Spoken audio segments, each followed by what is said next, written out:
Goeiemôre en hartlik welkom hierso by die Aanlyn Kerk se lewendige uitsending Sondagoggend 8:00.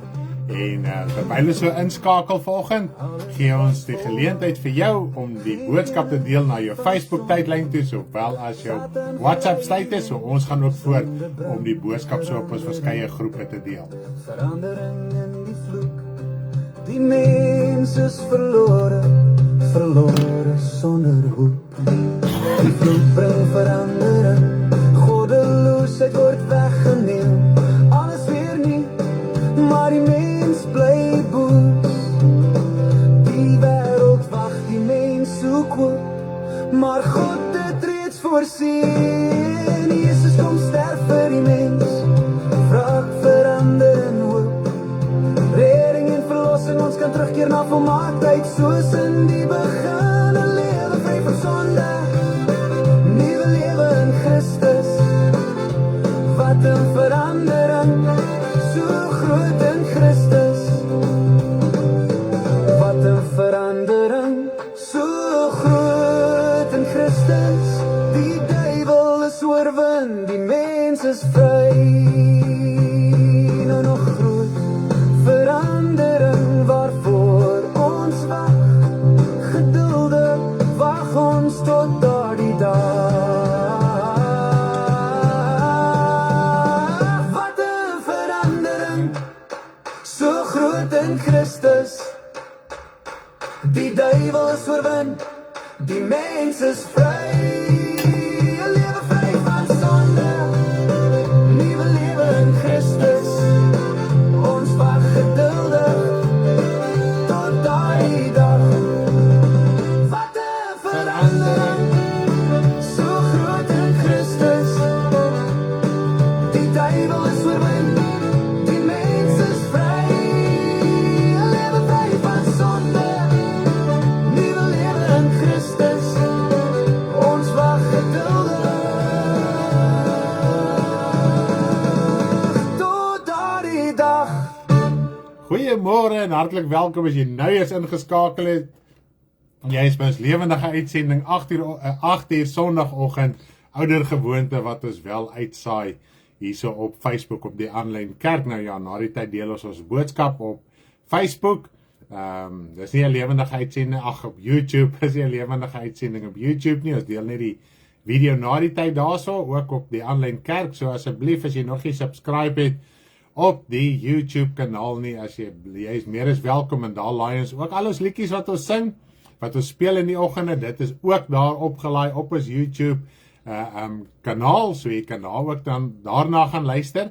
En dan het ons ook 'n Telegram channel waar ons die boodskappe en die audio van ons dienste ook daarop laai, sowel as ons Bybelstudies. In die week het ons Bybelstudie Dinsdae en Donderdae Afrikaans Dinsdae en Donderdae Engels. My vrou doen dit in Afrikaans en ek doen dit in Engels.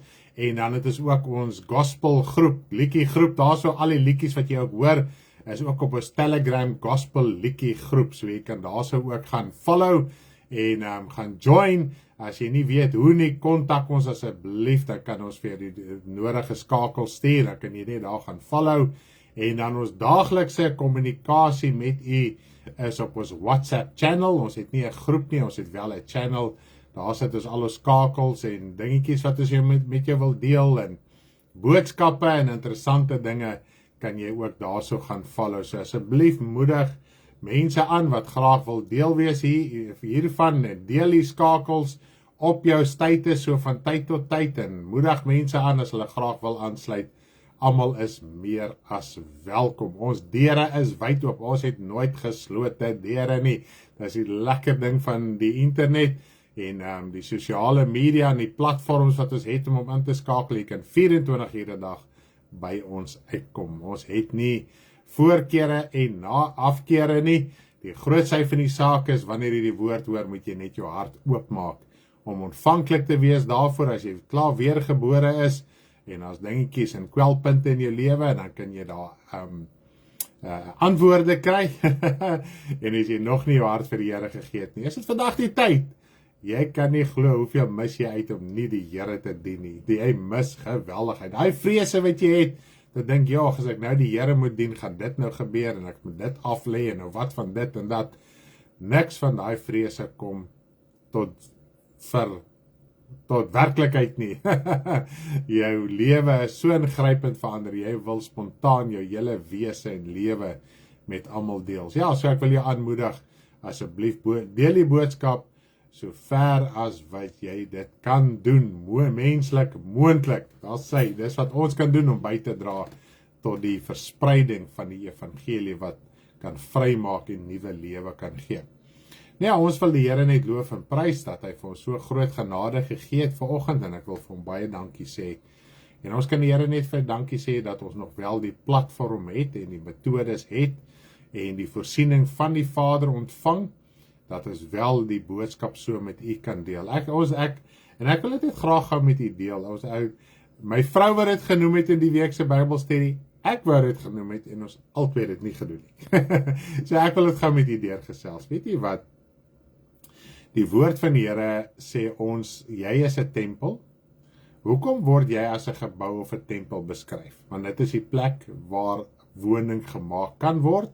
Natuurlik as jy God se tempel is, dan woon hy in jou hart. Nou terwyl jy as individu ook 'n tempel of 'n gebou is jy deel van die gebou, die liggaam van Christus. Die hele saak om deel te word van Christus en van God, vir ons aardse denke, so kompleks. Daarom is daar soveel maniere waarop dit uitgebeeld word. So jy, kom ons sê, jy's een in 'n dorp, wat daar werklik die Here dien, wat vandag ingeskakel is jy 'n gemeente. Weet jy dit? Jy's 'n kerk, jy's 'n gebou, wat deel is van die groot gebou van God. So, kom ek moedig jy gou aan, in ons bediening.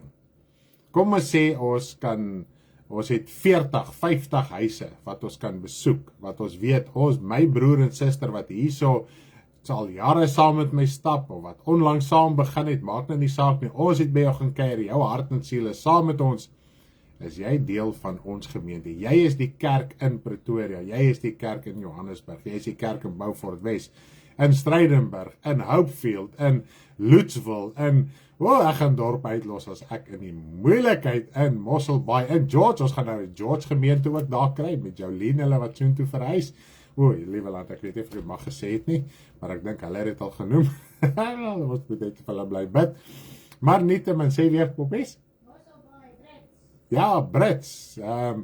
Alberton, ons het Middelburg, ons het Pietersburg, ek weet nie meer wat sy nuwe naam is, Polokwane, sê weer? All over, tot daar so in Pietermaritzburg, in Durban, ag, liewe land, is dit nie lekker nie, ne? Om so daar aan te, in Vanderbijl, in Bloemfontein. Ag, liewe land, dit is so lekker om aan almal te dink, hier in die Kaap is daar klomp gemeentes. Stoffberg, dankie Lisel, dankie, my gedagtes hardloop hier so rond, om net nie jou plek, as ek jou plek gemis het, asseblief, noem hom daar, dan net Lisel, sê weer, ek probeer om te doen, so Lisel, julle en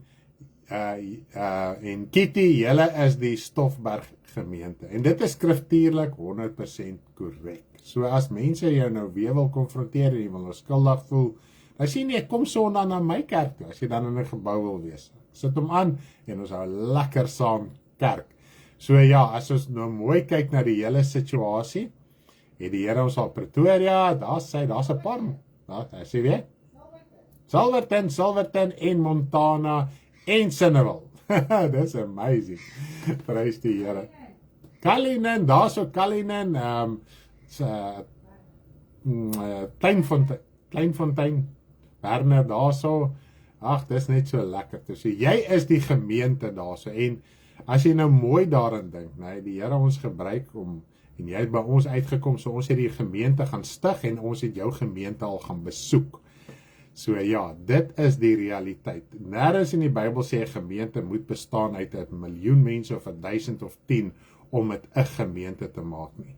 As jy deel is van die gemeente van God, deel is van die liggaam van God en jy doen die wil van God, dan is jy ook die kerk, die gebou van God. Jy's 'n medewerker van God in sy akker. Is dit nie amazing nie? Beeste kraal, daar sê Henry, daar kom julle nou by die presiese adresie uit. Beestekraal in Brits. Daar sê die pastorie daarso. Okay, it's okay to have mentioned it. We are moving 27th of March. And we pray for you, Jolene, that will be successful and the Lord will help you and guide you and make your way just easier to move. Daar sê, broers en sisters, daar's Dani, broers en sisters, dis die BNS, Kleinfontein, Werner, vereniging, so moenie vereniging vergeet, die valdriehoek.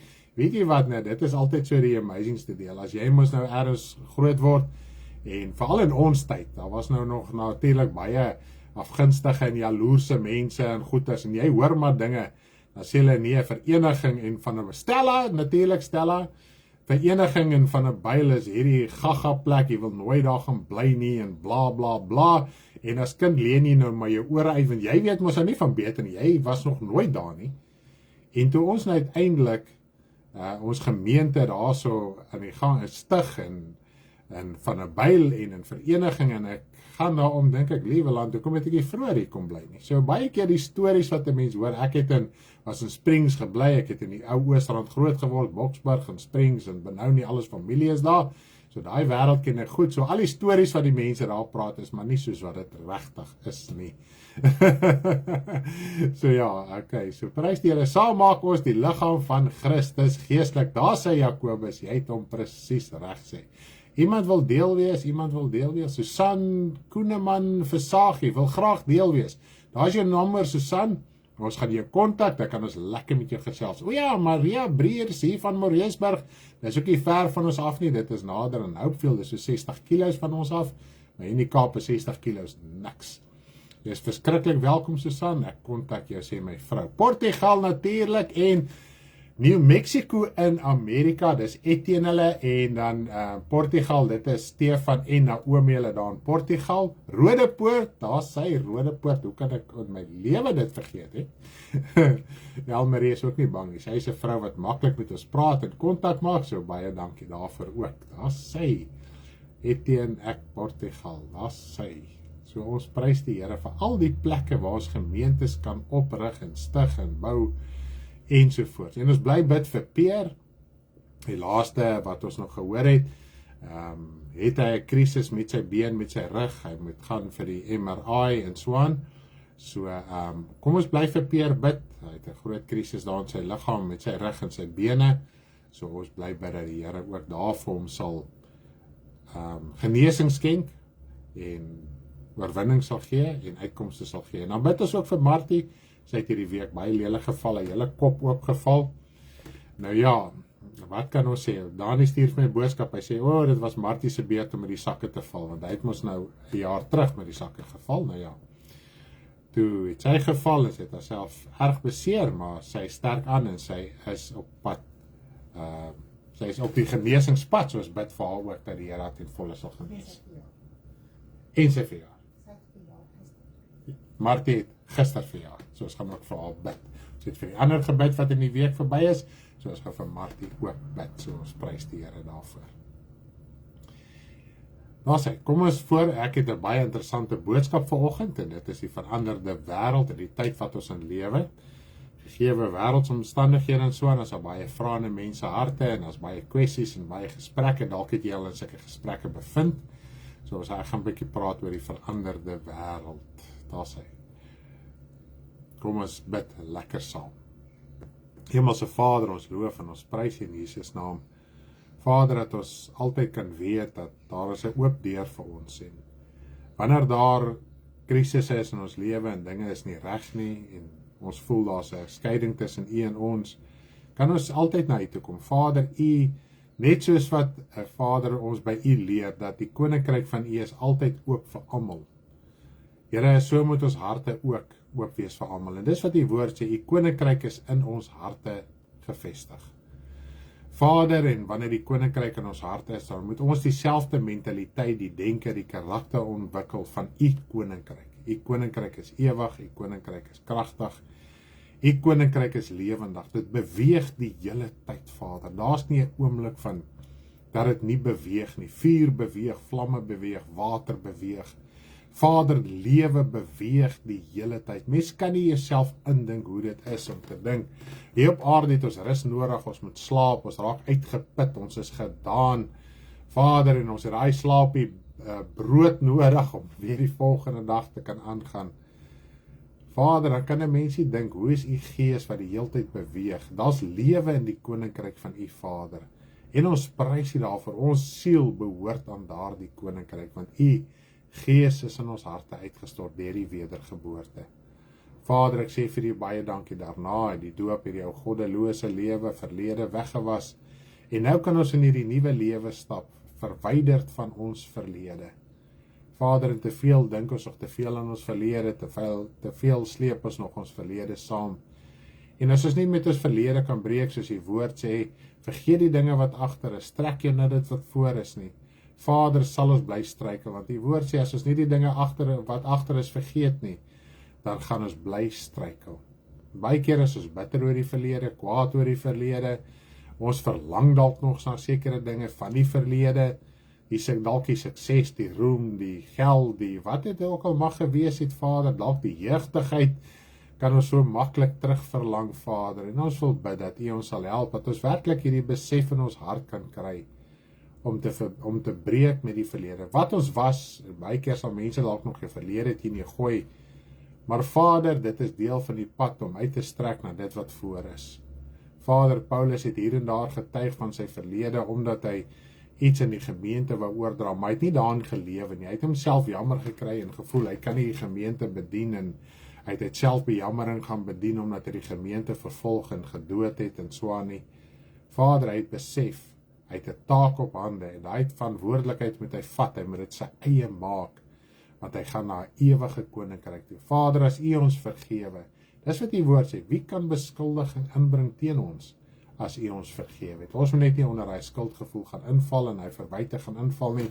Dit wat gister gebeur het, selfs besluite wat ons eergister gedoen het, as ons vandag vasstaan in u, is dit verby. En ons dank u vir Vader in Jesus naam. Ons bid vir Peer vandag, wat hierdie krisis in sy liggaam het, Vader, ons weet nog nie presies wat is die saak nie, maar ons bid vir hom, dat u asseblief hom sal help, dat hy genesing en verlossing sal kry van daai pyn wat in sy liggaam is. Asseblief, Vader, voorsien en maak die pad, en Here my God, terwyl hulle die dokter en so aan moet gaan sien, en al die dinge, Vader, wil ons vra dat u ook hulle weer reguit sal maak, in Jesus se naam. Vader, ons bid vir Martie ook, wat verjaar het, Vader, en Here, terwyl sy so 'n paar dae voor haar verjaarsdag so geweldig geval het, die kop is oop en al die dinge, en die steke is daar, en die genesing is besig om, Here, te gebeur in haar liggaam, wil ons bid dat hy ten volle in haar liggaam sal genees. Vader, in die jaar wat voorlê, in die tyd wat voorlê, u is die God van hemel en aarde, wat haar hart ken. Ons wil bid dat u met haar sal bly praat, en u self bly en haar sal openbaar maak, soos wat u dit reeds gedoen het, dat sy net kan vashou aan haar geloof, tot aan die einde toe. Ons sê vir u baie dankie, Vader, versterk haar innerlik, versterk haar liggaamlik, in Jesus se naam. Ook wil ek bid, Vader, vir myself vanoggend, dat u my sal help, dat ek hierdie boodskap sal bedien, Vader, op 'n godwaardige, liefdevolle, wyse manier, net soos wat u Gees dit sou gedoen het, Vader. U weet, ek is maar baie benoud, en wil vra dat u my sal help, en dat u woord van waarheid ons vanoggend los sal maak. Ons dank u vir Vader in Jesus se naam. Amen. Daar sy loof die Here. Ek gaan vanoggend ons liedjie speel, wat gister toe ek nog hier in die kamer was, ek het nog gedagte aan wat se boodskap om voor te berei en so aan, en ek het dit in my hart en in my gedagtes, en toe is Karen al besig om my liedjie te skryf, want sy het 'n idee gehad waaroor gaan praat, en so ek wil dit net vanoggend vir u se weer eens speel, voordat ek oorgaan na die bediening van die woord. So luister mooi aandagtig, en want dit is 'n opsomming van my hele boodskap.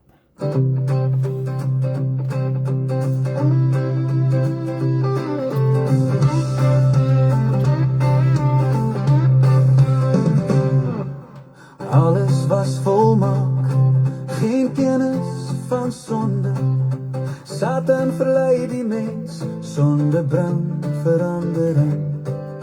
Verandering in die vloek, die mens is verlore, verlore sonder hoop. Die vloed bring verandering, goddeloosheid word weggeneem. Alles weer nie, maar die mens bly boos. Die wêreld wag, die mens soek hoop, maar God het reeds voorsien. Jesus kom sterf vir die mens, wraak verander in hoop. Redding en verlossing, ons kan terugkeer na volmaaktheid, soos in die begin. 'n lewe vry van sonde, nuwe lewe in Christus.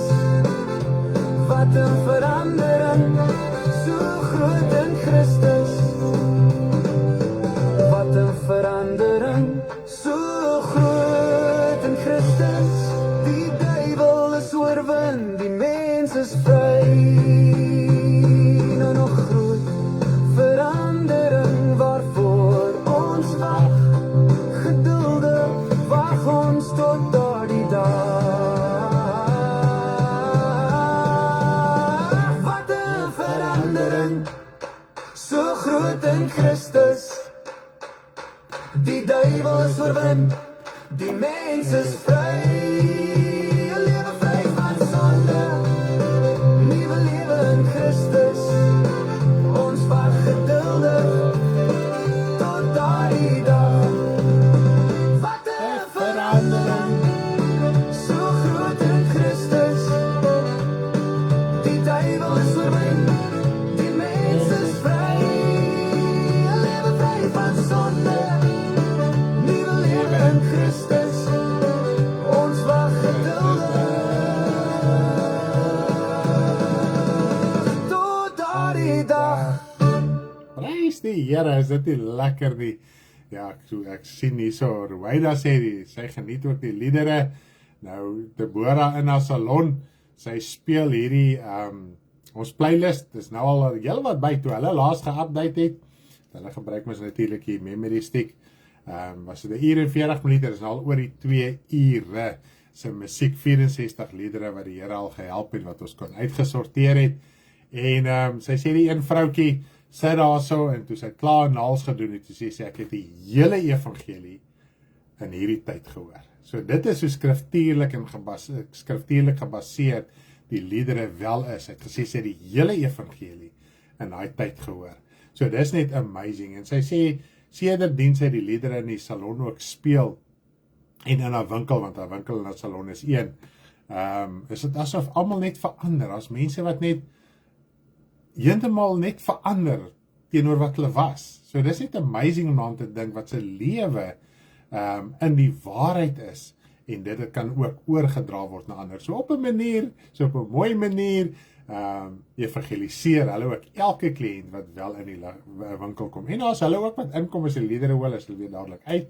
So ja, dit is weer eens, as jy kind van die Here is, daar's baie keer 'n prys wat jy betaal, maar die amazing deel is, as jy nie skaam is vir die Here nie, hy sal vir jou voorsien, hy sal jou help, hy sal jou uitsorteer.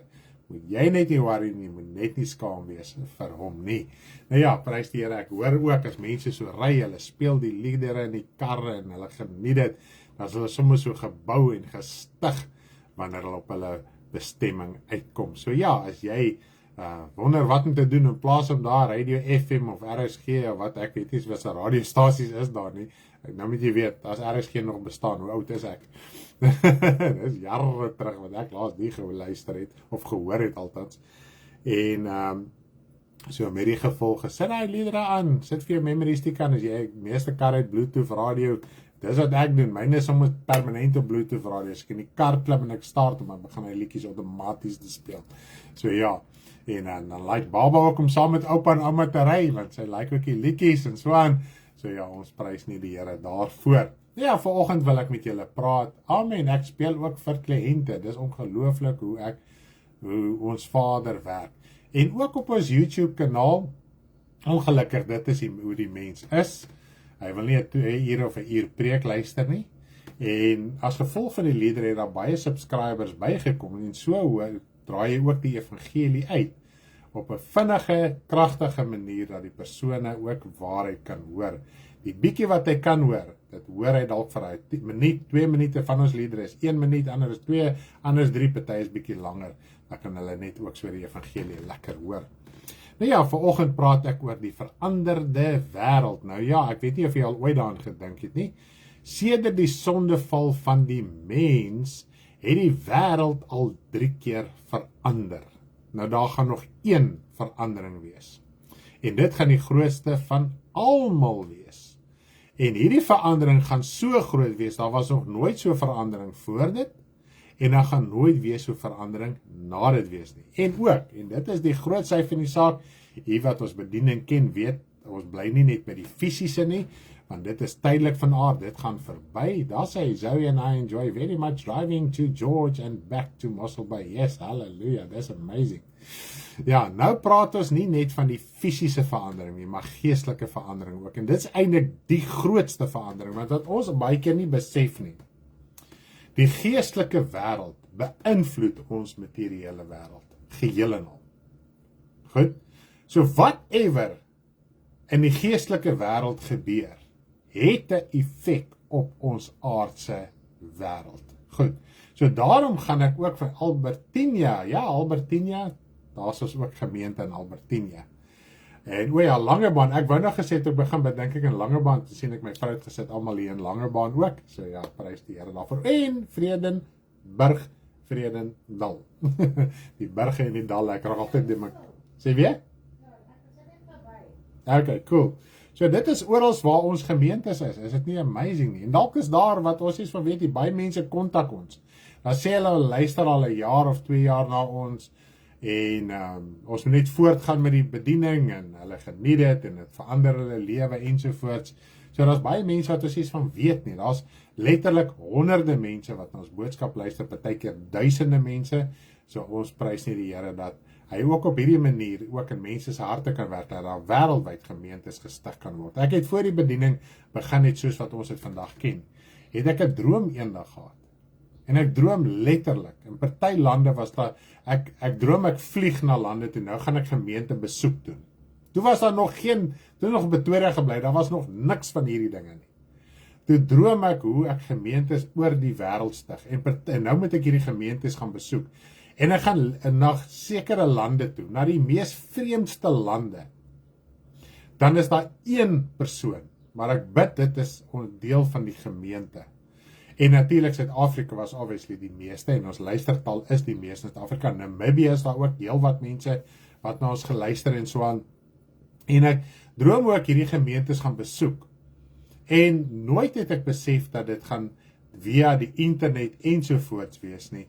En ja, so het die Here ook gehelp dat dit ook kon gebeur het tot op hierdie stadium. Nou ja, ons gaan praat oor die fisiese verandering. Dit is tydelik en kortstondig in elk geval. En as gevolg van die verandering wat geestelik plaasgevind het daar baie fisiese dinge ook verander. En dit is wat ons ook moet verstaan. Binne in die evangelie. Jy is baie meer, en dit klink partykeer soos 'n kliseë van die aanlyn kerk. Jy is baie meer 'n geestelike mens as 'n fisiese mens. Dan net jou aardse liggaam sterf. En hy gaan terugkeer na stof toe, as jy natuurlik sterf voor die wederkoms. Maar jou siel sterf nooit. Jou siel is vir ewig.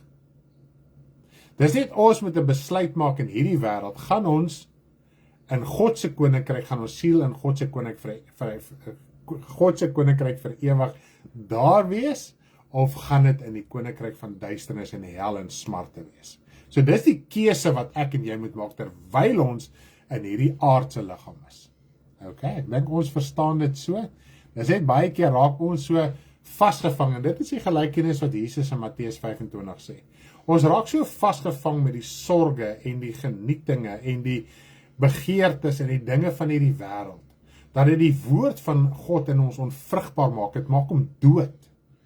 En ongelukkig, wanneer ons op daai plek is dit 'n baie gevaarlike plek, en ek wil jy as kind van die Here vandag aanmoedig.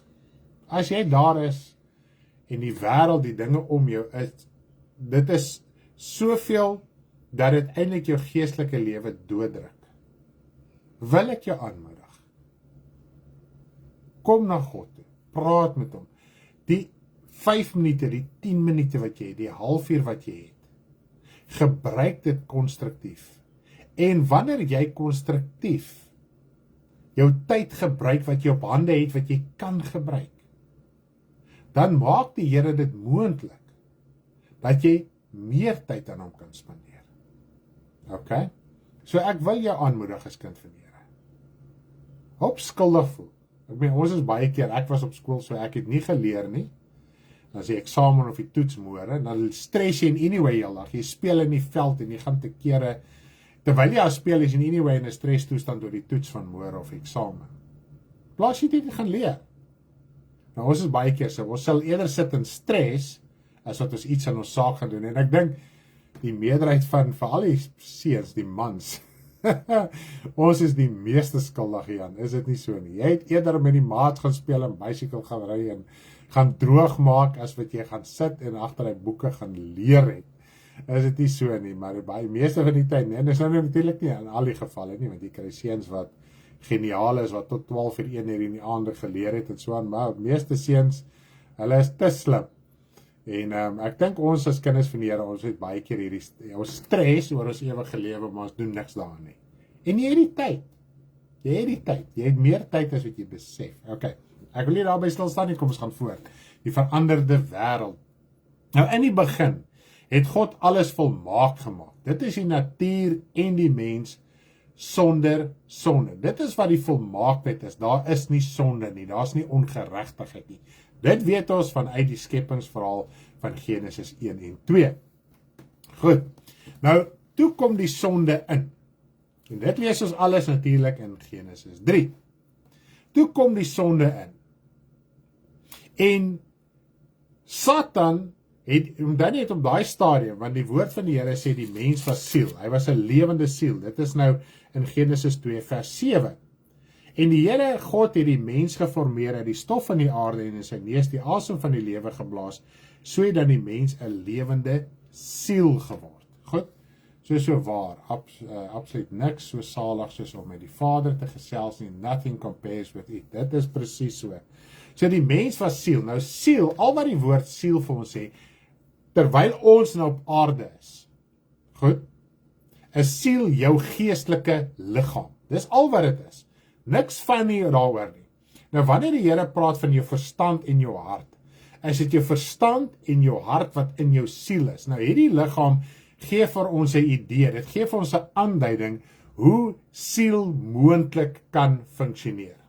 Hierdie aardse liggaam het onder andere jou verstand nodig en jou hart. Dis jou twee, kan men sê, belangrikste organe vir jou liggaam om te kan lewe, want dit sorg dat al die ander organe en ledemate en ensovoorts kan reg funksioneer. Goed, jy kan blind wees of 'n sigsprobleem hê, maar as jy verstand en 'n hart het, kan jy voortgaan. Jy kan 'n spraakprobleem hê, jy kan 'n gehoorprobleem hê, jy kan dalk verlam wees, of wat die geval ook al mag wees. Terwyl jou verstand en jou hart funksioneer, gaan jou liggaam aan, al is daar uitdagings in jou liggaam, dit gaan moeilik, maar dit gaan. Goed, so hoekom die Bybel van verstand en hart praat, is omdat dit jou twee belangrikste organe is, ook in jou siel, wat maak dat jou siel kan funksioneer. Ok, ek dink ons het daai begrip.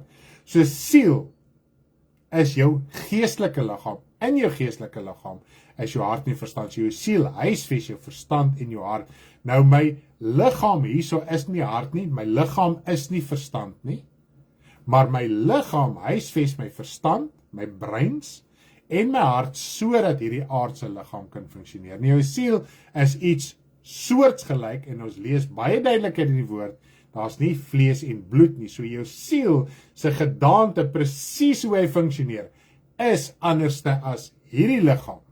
Want as daar nie vlees en bloed is nie, veral nie bloed is nie, is daar ook nie are nie. So jou siel funksioneer op 'n hele ander vlak as hierdie. Daar's nêrens in die Bybel opgeteken die detail nie, so moenie vir my vra hoe dit werk nie, I don't know, ek weet nie dit wat die woord sê wat nodig is, vir ons om te verstaan, siel is 'n geestelike liggaam. Goed. Nou, as gevolg van die feit, toe Eva en toe Adam hulle harte oopgemaak het vir die sonde, het hulle siel verander.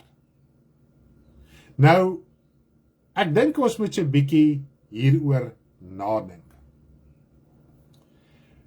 Satan het nie ingekom met die doel om die aarde, iets aan die aarde te doen, al die bome dood te maak en die water te besoedel en al hierdie tipe van goed nie. Hy het geweet, wat hy moet doen. En dit is wat hy voor oë gehad het, en al wat hy voor oë gehad het, was om die siel in sy mag te kry. Hy het geen begeerte na die aardse dinge en wêreldse dinge soos wat ons het nie.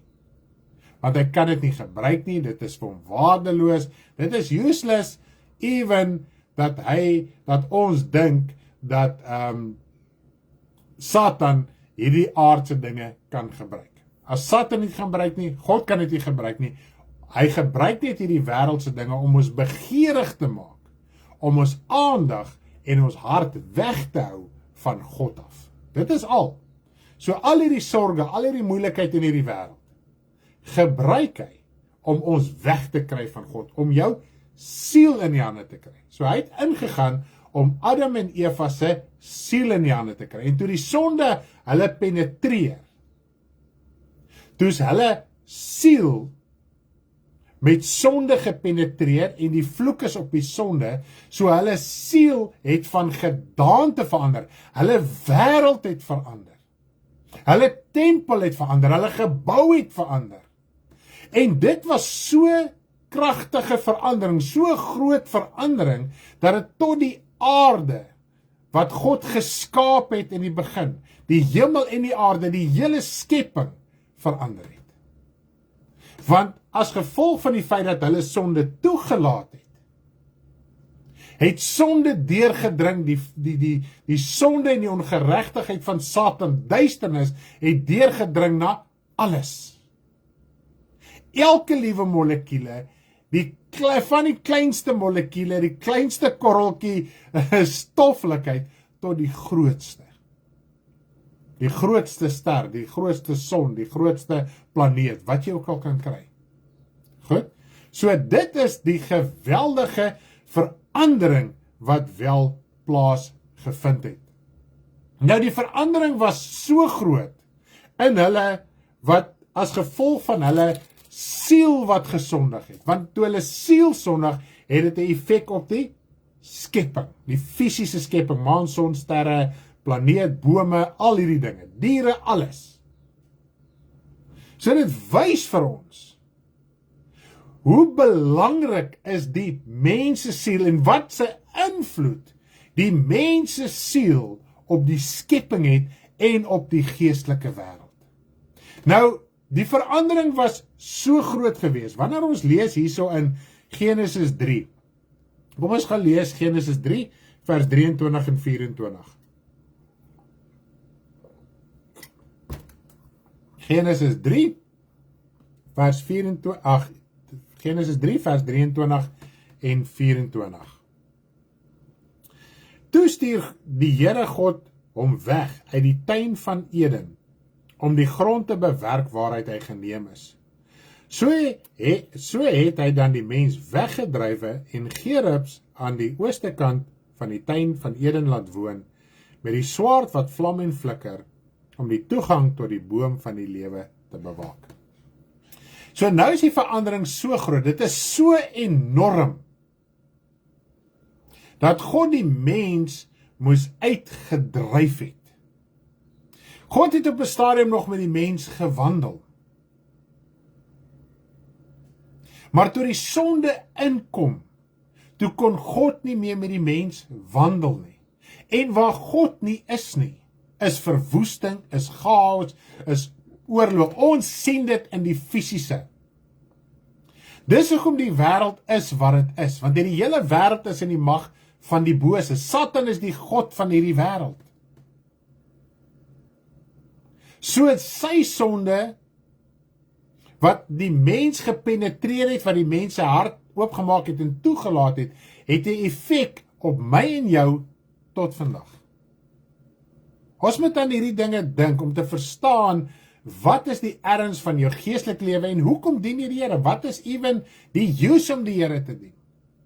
En natuurlik om te verstaan, daar is 'n ewigheid. En ons moet beplan en voorberei vir die ewigheid. Nou kom ons gaan aan. Ek wil hê ons moet gou oplet op verse 20 en 21. En ek wil net gou hierso ietsie noem en dan net ietsie uitskakel, sodat ons iets kan verstaan van hierdie liggaam. Kom ons lees gou verse 20 en 21 van Genesis 3. Die mens het sy vrou Eva, Die mens het sy vrou Eva genoem, omdat sy moeder geword het van alles wat lewe. Goed, nou, na die sondeval, en ek wil hê ons moet oplet, toe het God nog net 'n gesprek met hulle gehad, en gesê, dit is wat gaan gebeur. So hierso praat hy van al in die toekoms, nadat hulle die rokke van vel gekry het. Want voor dit was daar nog geen geslagte gewees nie. Voor dit het Adam en Eva nog geen ander mense voortgebring nie. Goed? En die Here het vir die mens rokke van vel gemaak en hulle dit aangetrek. Nou ja, u weet in ons bediening, praat ons hierdie rokke van vel is hierdie liggaam. Maar wanneer ons terugkyk na vers 19, en dit is baie keer die verwarring rondom die rokke van vel, en ek gaan dit vandag vir jou verduidelik, en daarom het ek vers 20 al klaar vir jou gelees, sodat jy kan verstaan, dat dit wat in vers 20 staan, wat Adam gesê het, dit is nou Eva, want dan het in die begin was die vrou net manin, maar ons praat van Eva, hoewel het nog nie Eva was voor die sondeval nie, het was nog net manin gewees, of vrou, omdat sy moeder geword het van alles wat lewe. So eers nadat hulle die rokke van vel gekry het, na die sondeval, het hierdie in vervulling gekom. So hy het in die toekoms gepraat. Okay? Kom ons lees vers 19. In die sweet van jou aangesig sal jy brood eet, totdat jy terugkeer na die aarde, want daar het jy sy geneem, want stof is jy, en tot stof sal jy terugkeer. Nou ek weet nie of jy nou gehoor het in die begin, siel kan nie vergaan nie, maar hierdie stoffelike liggaam kan vergaan. So hier het God al klaar gepraat oor hierdie liggaam van vlees en bloed, as hy sterf, gaan hy terugkeer na die stof van die aarde toe. Goed, en hierdie rokke van vel is eers gemaak nadat die aarde vervloek is, en dit is wat die Here alreeds in vers 17 gesê het, vervloek is die aarde om jou entwil, omdat die man, Adam, gesondig het, is die hele wêreld, die skepping van God vervloek. Ons het mos al 'n eerbediening so mooi gehad. Toe die Here vir die vrou gesê het, vervloek is jy, het dit net haar geraak as persoon. Maar toe Adam gesondig het dit die hele skepping beïnvloed. So die man is verantwoordelik, sy ongehoorsaamheid, sy sonde, dat die hele skepping onder vervloeking gekom het. Okay? Nou, toe die aarde vervloek is, toe het hy verander in stoffelikheid. Want toe is daar sonde en ongeregtigheid. En hierdie aarde wat ons nou op woon, is die oorspronklike aarde wat God goed en volmaak gemaak het. Maar as gevolg van sonde, het dit hierdie wêreld, tot die fisiese tasbare wêreld verander in dit wat ek en jy vandag ken. So God het 'n liggaam vir Adam en Eva gemaak, wat op hierdie vervloekte aarde kan lewe. En ons het al bedien hieroor, die doel hiervan is om die plan van saligheid te volbring. Ek gaan nou nie op al daai detail ingaan nie, daarom het ons hierdie liggaam gekry. So terwyl jy op aarde is met hierdie liggaam, is dit 'n tydperk van genade om jou saak uit te sorteer, sodat jy die ewige lewe kan beerf. Goed, so die hele saak van hierdie liggaam is sodat God sy saligheid kan voortbring om jou siel weer die mag van Satan uit te haal, wat Adam en Eva om die reg gegee het om hulle siel in die hande te kry en vas te hou. So God het hier in die toekoms gepraat. Want toe hy die rokke van vel van die vervloekte aarde, die stof van die vervloekte aarde maak, sê die Here, daai liggaam gaan terugkeer na stof toe. Ek dink ons kan dit verstaan. Want hy het ook voor die aarde vervloek was, in sy volmaaktheid, sê hy is ook, Adam is ook geneem uit die stof van die aarde. Maar dit was toe heilig, rein, sonder sonde. So God het die siel, so dit wys vir jou. Die aarde en alles was in God se koninkryk, dit was geestelik. En geestelik, ons kan hier sien, die bewys, geestelik is nie 'n plek van ons deursigtige spooke en vormlose, drywende dinge nie. Die geestelike wêreld het substansie. As die woord van God sê in die geestelike wêreld, dis vuur wat jy kan voel en vat, wat jy kan sien wanneer jy wel in die geestelike wêreld is. As daar 'n klip is, as daar rots is, as daar blomme is, as daar bome is, wat ook al daar is wat God uitbeeld. Dis iets tasbaar, jy kan dit sien, jy kan dit voel, jy kan dit vat, net soos op hierdie aarde. Dat daar is in God se koninkryk net nie sonde nie.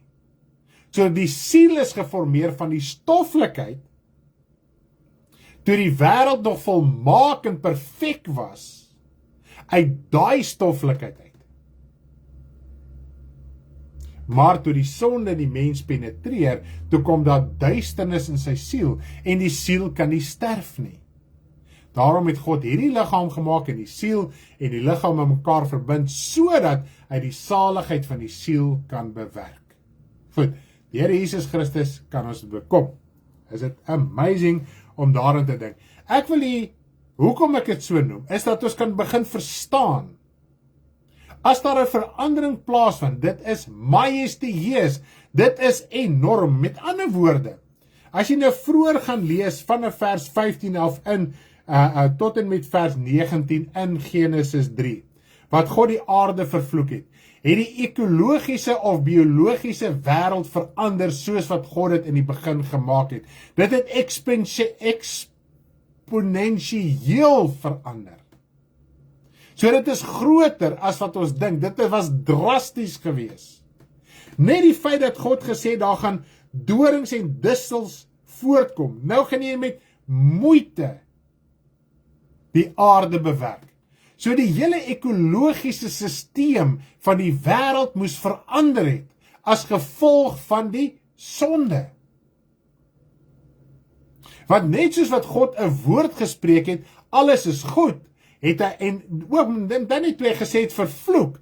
Daai selfde krag, want God se woorde het krag. God se woorde is skepend. God se woorde bring verandering. Hy het in die begin gesê, laat ons dit maak, en dit was gemaak. Wanneer God geuiter het, en dit lees ons op verskeie plekke in die woord. Wanneer God, en ook in Openbaring, wanneer God sy wil uiter, iets sê, dan uiter hy sy wil. Dan word alles gemaak deur Jesus Christus. Dit pop nie net uit die nietheid op nie.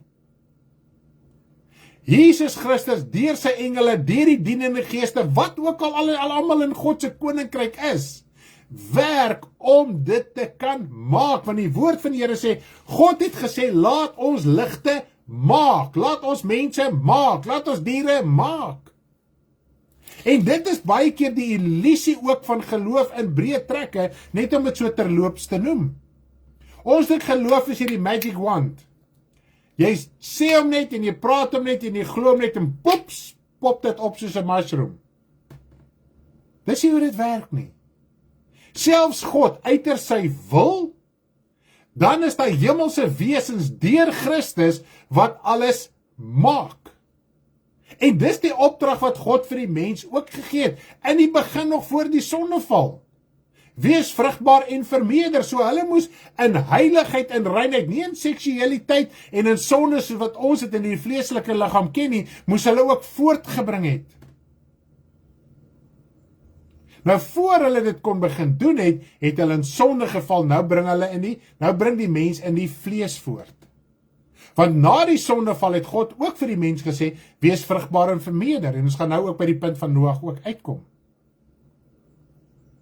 So ek wil net die gedagtes vandag so 'n bietjie wegkry van jou tydelike wêreld, van hierdie wêreldjie wat ons in lewe, om te verstaan die grootheid en die majestueuse koninkryk van God. Dit is so groot, ons breins kan dit nie dink nie, maar ons moet ons hart oopmaak om iets te verstaan vandag. Want die woord van God sê vir ons so mooi in 1 Korintiërs 15 vers 50, 1 Korintiërs 15 vers 50, 'n baie bekende vers. Maar dit verklaar ek, broeders, dat vlees en bloed die koninkryk van God nie kan beerwe nie. Ook beerwe die verganklikheid, nie die onverganklikheid nie. So dit wys vir ons weer eens die siel wat Adam in die begin was. Dis onverganklik, dis nie hierdie liggaam van vlees en bloed nie. Want hierdie liggaam van vlees en bloed kan nie in God se koninkryk funksioneer nie. God kan nie fisies met hom wandel soos wat hy met Adam en Eva in die begin gewandel het nie. Dis onmoontlik. Jou liggaam, hierdie is die liggaam van sonde. As God homself moet openbaar aan hierdie liggaam, en dis wat die Here al reeds vir Moses en reg in die Ou Testament lees, ons het gesê, jy kan nie my sien en bly lewe nie. Engele het baie keer gemanifesteer in 'n fisiese liggaam in die Ou Testament, en dan sê die mense, met een baie bekende een is Manoag ensovoorts, wat uiteindelik Samson is sy kind, hulle gesê, ek het God gesien. Hulle het 'n engel gesien, hulle sê, ek het God gesien, ek gaan nie lewe nie. Dis hoe groot engele al was in 'n vleeslike liggaam. As ons kyk Johannes, wat die gesig gesien het, die woord sê vir ons, dis 'n engel, wat hom deur al hierdie dinge gegaan het, en baie keer het die engel uit die mond van God en uit die mond van Jesus gepraat, asof dit Jesus en God is. En hierdie engel was so groot geweest, dat Johannes wou hom aanbid het, toe sê nie, ek is 'n medediensnig van jou. Nie dat hy 'n mens is nie, maar dat Johannes 'n dienaar is, en die engel is ook 'n dienaar. As ons kyk die gesigte wat Daniel gehad het, die gesigte wat Esegiel gehad het, kom ons kyk net na die gesig wat Jesaja gehad het, die oomblik toe hy sien wat werklik waar in God se koninkryk aangaan. Nou Jesaja was 'n profeet wat werklik waar met God gewandel het. Daar was nie jigga tricks nie, daar was nie stories nie, daar was nie dingetjies gewees nie. Hy het die stryd en narrow met God gestap. En hy het al profetiese woord na vore gebring op hierdie stadium. Nou wanneer ons lees in Jesaja 6, kom ons lees gou so 'n paar verse, Jesaja 6 vanaf vers 1 tot 5. Jesaja 6 vanaf vers 1 tot 5. Kom ons lees net gou daar. Ek wil jou net so 'n bietjie uit jou tydelike wêreld uitkry vanoggend. Uit die worries oor die kos wat dalk die ete na die diens of wat ook al, die worries by die werk. Kom ons sny so 'n bietjie af vir 'n oomblik daarvan af. In die sterfjaar van koning Usia het ek die Here sien sit op 'n hoë en verhewe troon, terwyl sy so met die tempel gevul het. Serafs het bo hom gestaan, elkeen het 6 vlerke gehad. Met twee het hy sy aangesig bedek, en 2 het sy voete bedek, en met 2 het hy gevlieg. En die een het die ander toegeroep en gesê, heilig, heilig, heilig is die Here van die leerskare, die hele aarde is van sy heerlikheid vol. En die drumpelposte het gebewe, en die geluid van die roepers en die huis het vol rook geword. Toe het ek gesê, wee my, ek is verlore, want ek is 'n man onrein van lippe en woon onder 'n volk wat onrein van lippe is. Want my oë het die koning, die Here van die leerskare gesien, en toe het 'n engel gekom en sy tong aangeraak ensovoorts. En dit het net met Jesaja, daai vers 6 wat hy sê, waar die woord van die Here sê, maar een van die serafs het na my gevlieg met 'n gloeiende kool in sy hand, en het my met 'n tang van die altaar afgeneem, vers 7, en my mond daarmee aangeraak en gesê, kyk, dit het jou lippe aangeraak, jou skuld is weg en jou sonde is versoen. Dit was Ou Testamenties. Daai vers het geen betrekking op my en jou vandag nie. Dit was vervulling, dit was direk met Jesaja te make. Goed, ons moet nou Jesus Christus aanneem, ons moet weergebore word, dat ons skuld vergewe kan word. Is dit nie amazing om daaraan te dink nie? Ek wil gou daai lied kry oor die serafs. Ons het hom nou, poppies. Het ons hom serafs genoem, of kan nie nou daar nie? Kyk vir hom, laat ons net 'n bietjie 'n lekker lied ook speel, wat ons geskryf het rondom die serafs. Jy is hoog en verhewe? Ja, is hoog en verhewe. Kom ons speel hom.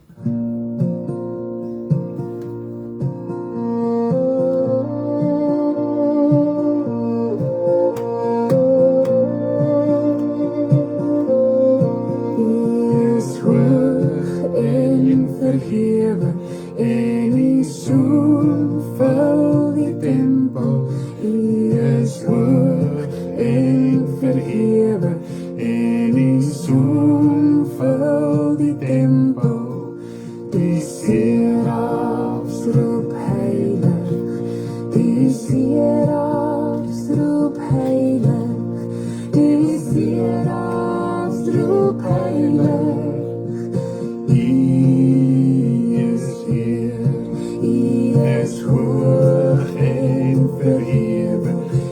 En die soon vul die tempel, hy is hoog en verhewe.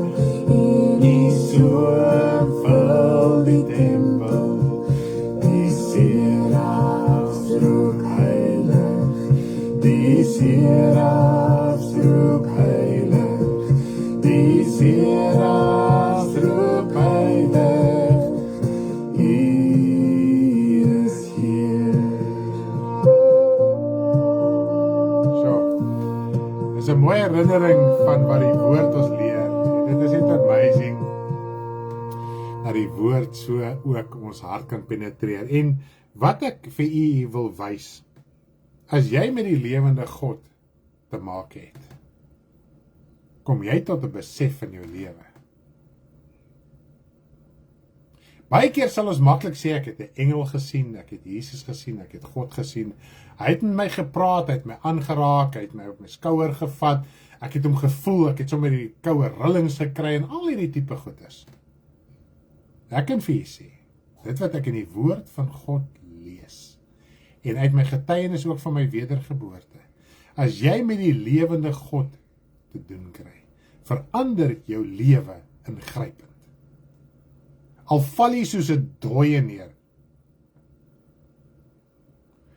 Daniel was op een plek dae lank siek gewees.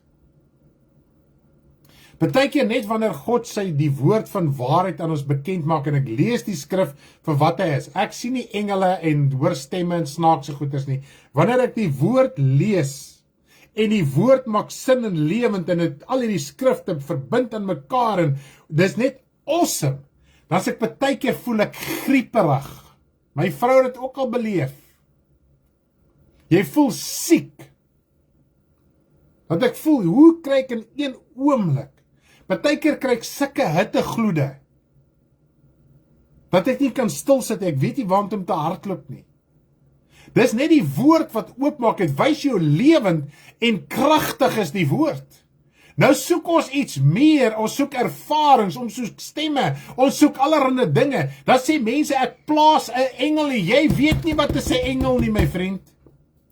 Jy het geen idee wat is 'n engel nie. Hoe gaan jy 'n engel beveel om in die hoek van jou huis te staan en jou huis te bewaar, waarin jy in elk geval die sonde doen?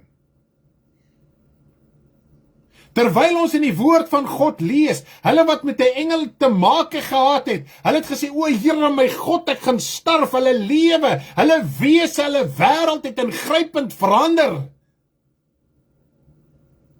Waar gaan jy 'n engel beveel? Die hele miskonsepsie van Psalm 91 is, God, jy soek God in jou binnekamer, jy soek hom, en God stuur sy engel uit soos wat hy wil, op sy bevel, nie op jou bevel nie.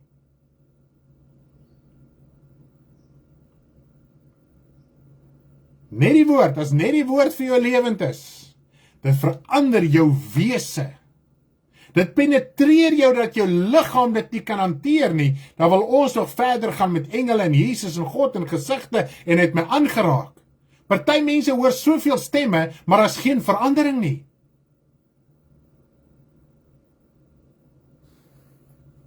Jesaja het in sakklere rondgeloop. Hy was 'n erkende profeet soos Elia. Hy het hierdie gerief van hierdie wêreld gehad, hy het die wêreld prysgegee. En toe hy met die lewende God te doen kry, in 'n gesig toe sê, Here my God, ek is 'n sondige mens, ek is onrein van lippe, ek is verlore.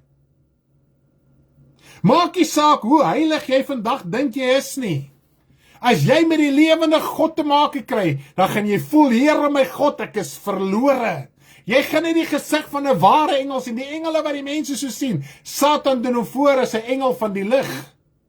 En ons moet dit verstaan en klik vandag, dat ons uit hierdie verkrompte, tydelike wêreld van ons kan begin uitbreek. En die woord is so heilig. Ons besef nie wat is die heiligheid van die woord nie. Toe God in die begin gesê het, kom ons maak so en so, het engele opgetree. Jesus tree op. Toe God gesê het, vervloek is die aarde, was hy vervloek. Dis die krag van God se heilige en rein woord. Ons verag die woord, dan wil ons engele sien. Ons wil God sien, ons wil Jesus sien, ons wil engele beveel om op die hoek van ons huise te gaan staan, om ons tydelike wêreld te beskerm, en die engele het niks met ons tydelike wêreld te doen nie. Slegs op bevel van God sal hulle dinge doen, soos wat God wil hê, dit moet gedoen word. Ek moet voor God neerval, en my bekeer, en sê, Here my God, ek is niks. Net selfbejammering uit nie. Jesus was niks, en hy het gewerk in God se koninkryk. Prys die naam van die Here. Die woord is heilig, die woord is rein, die woord is soewerein. As ons eens die woord kan aanneem, as ek nou my kan in die posisie sit van Jesaja, is ons onrein, die woord van God sê, in vergelyking met hom, is ons leenagtig. Paulus sê, dat die waarheid deur my leenwoord dan na vore toe kan kom, want hy het besef wie hy is. Hy het soveel genade van God, terwyl hy nog sukkel, terwyl hy nog sit in hierdie aardse liggaam, laat God dit toe, dat hy sy reine, heilige woord kan bedien, kan lees, kan ervaar, deel daarvan kan wees. En ons kritiseer die woord so. Onverskillig gooi ons dinge. Nee, God se woord sê nie so nie. God se woord sê nie so nie. Ken jy die lewende God? Hy's 'n verterende vuur, en as hy spreek, jy het gehoor,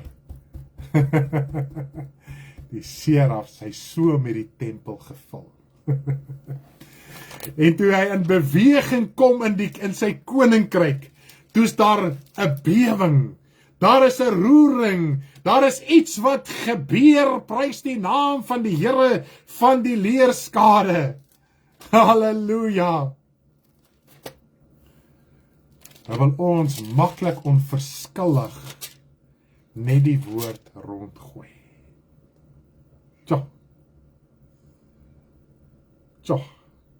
Heilig, heilig, heilig, Here van die leerskares.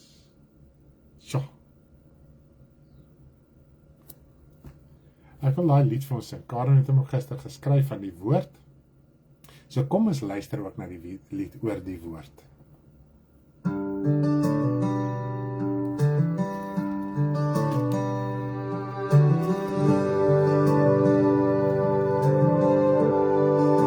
Gelukkig is die opregtes, wat sy woord bewaar, die wat hulle nu verlustig, wat sy siel verlang na u.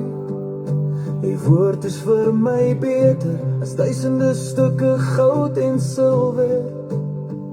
Op die woord wag ek, my hoop is net in u. Die woord maak my lewend, dit lig my op elke dag. Die waarheid bly vir ewig, my hart hou daaraan vas. Hoe lief het ek u woord, ek bepeins dit die hele dag. Ek hou my voete terug van elke verkeerde pad. Hoe soet is u beloftes vir my verhemelte, o Heer. Meer as henning vir my mond die woord regeer. U is my skuilplek en my skuld. By u vind ek rus, wanneer ek wag op u woord, word my siel weer vol vertrou. Meer kosbaar as goud, meer kosbaar as silwer, die woord bly staan, vir altyd en altyd. Meer soet as heuning vir my hart en mond, ek wag op u woord, my hoop is daarin gevind. Hoe lief het ek u woord, ek bepeins dit die hele dag. Ek hou my voete terug van elke verkeerde pad. Hoe soet is u beloftes vir my verhemelte, o Heer. Meer as heuning vir my mond die woord regeer. U is my skuil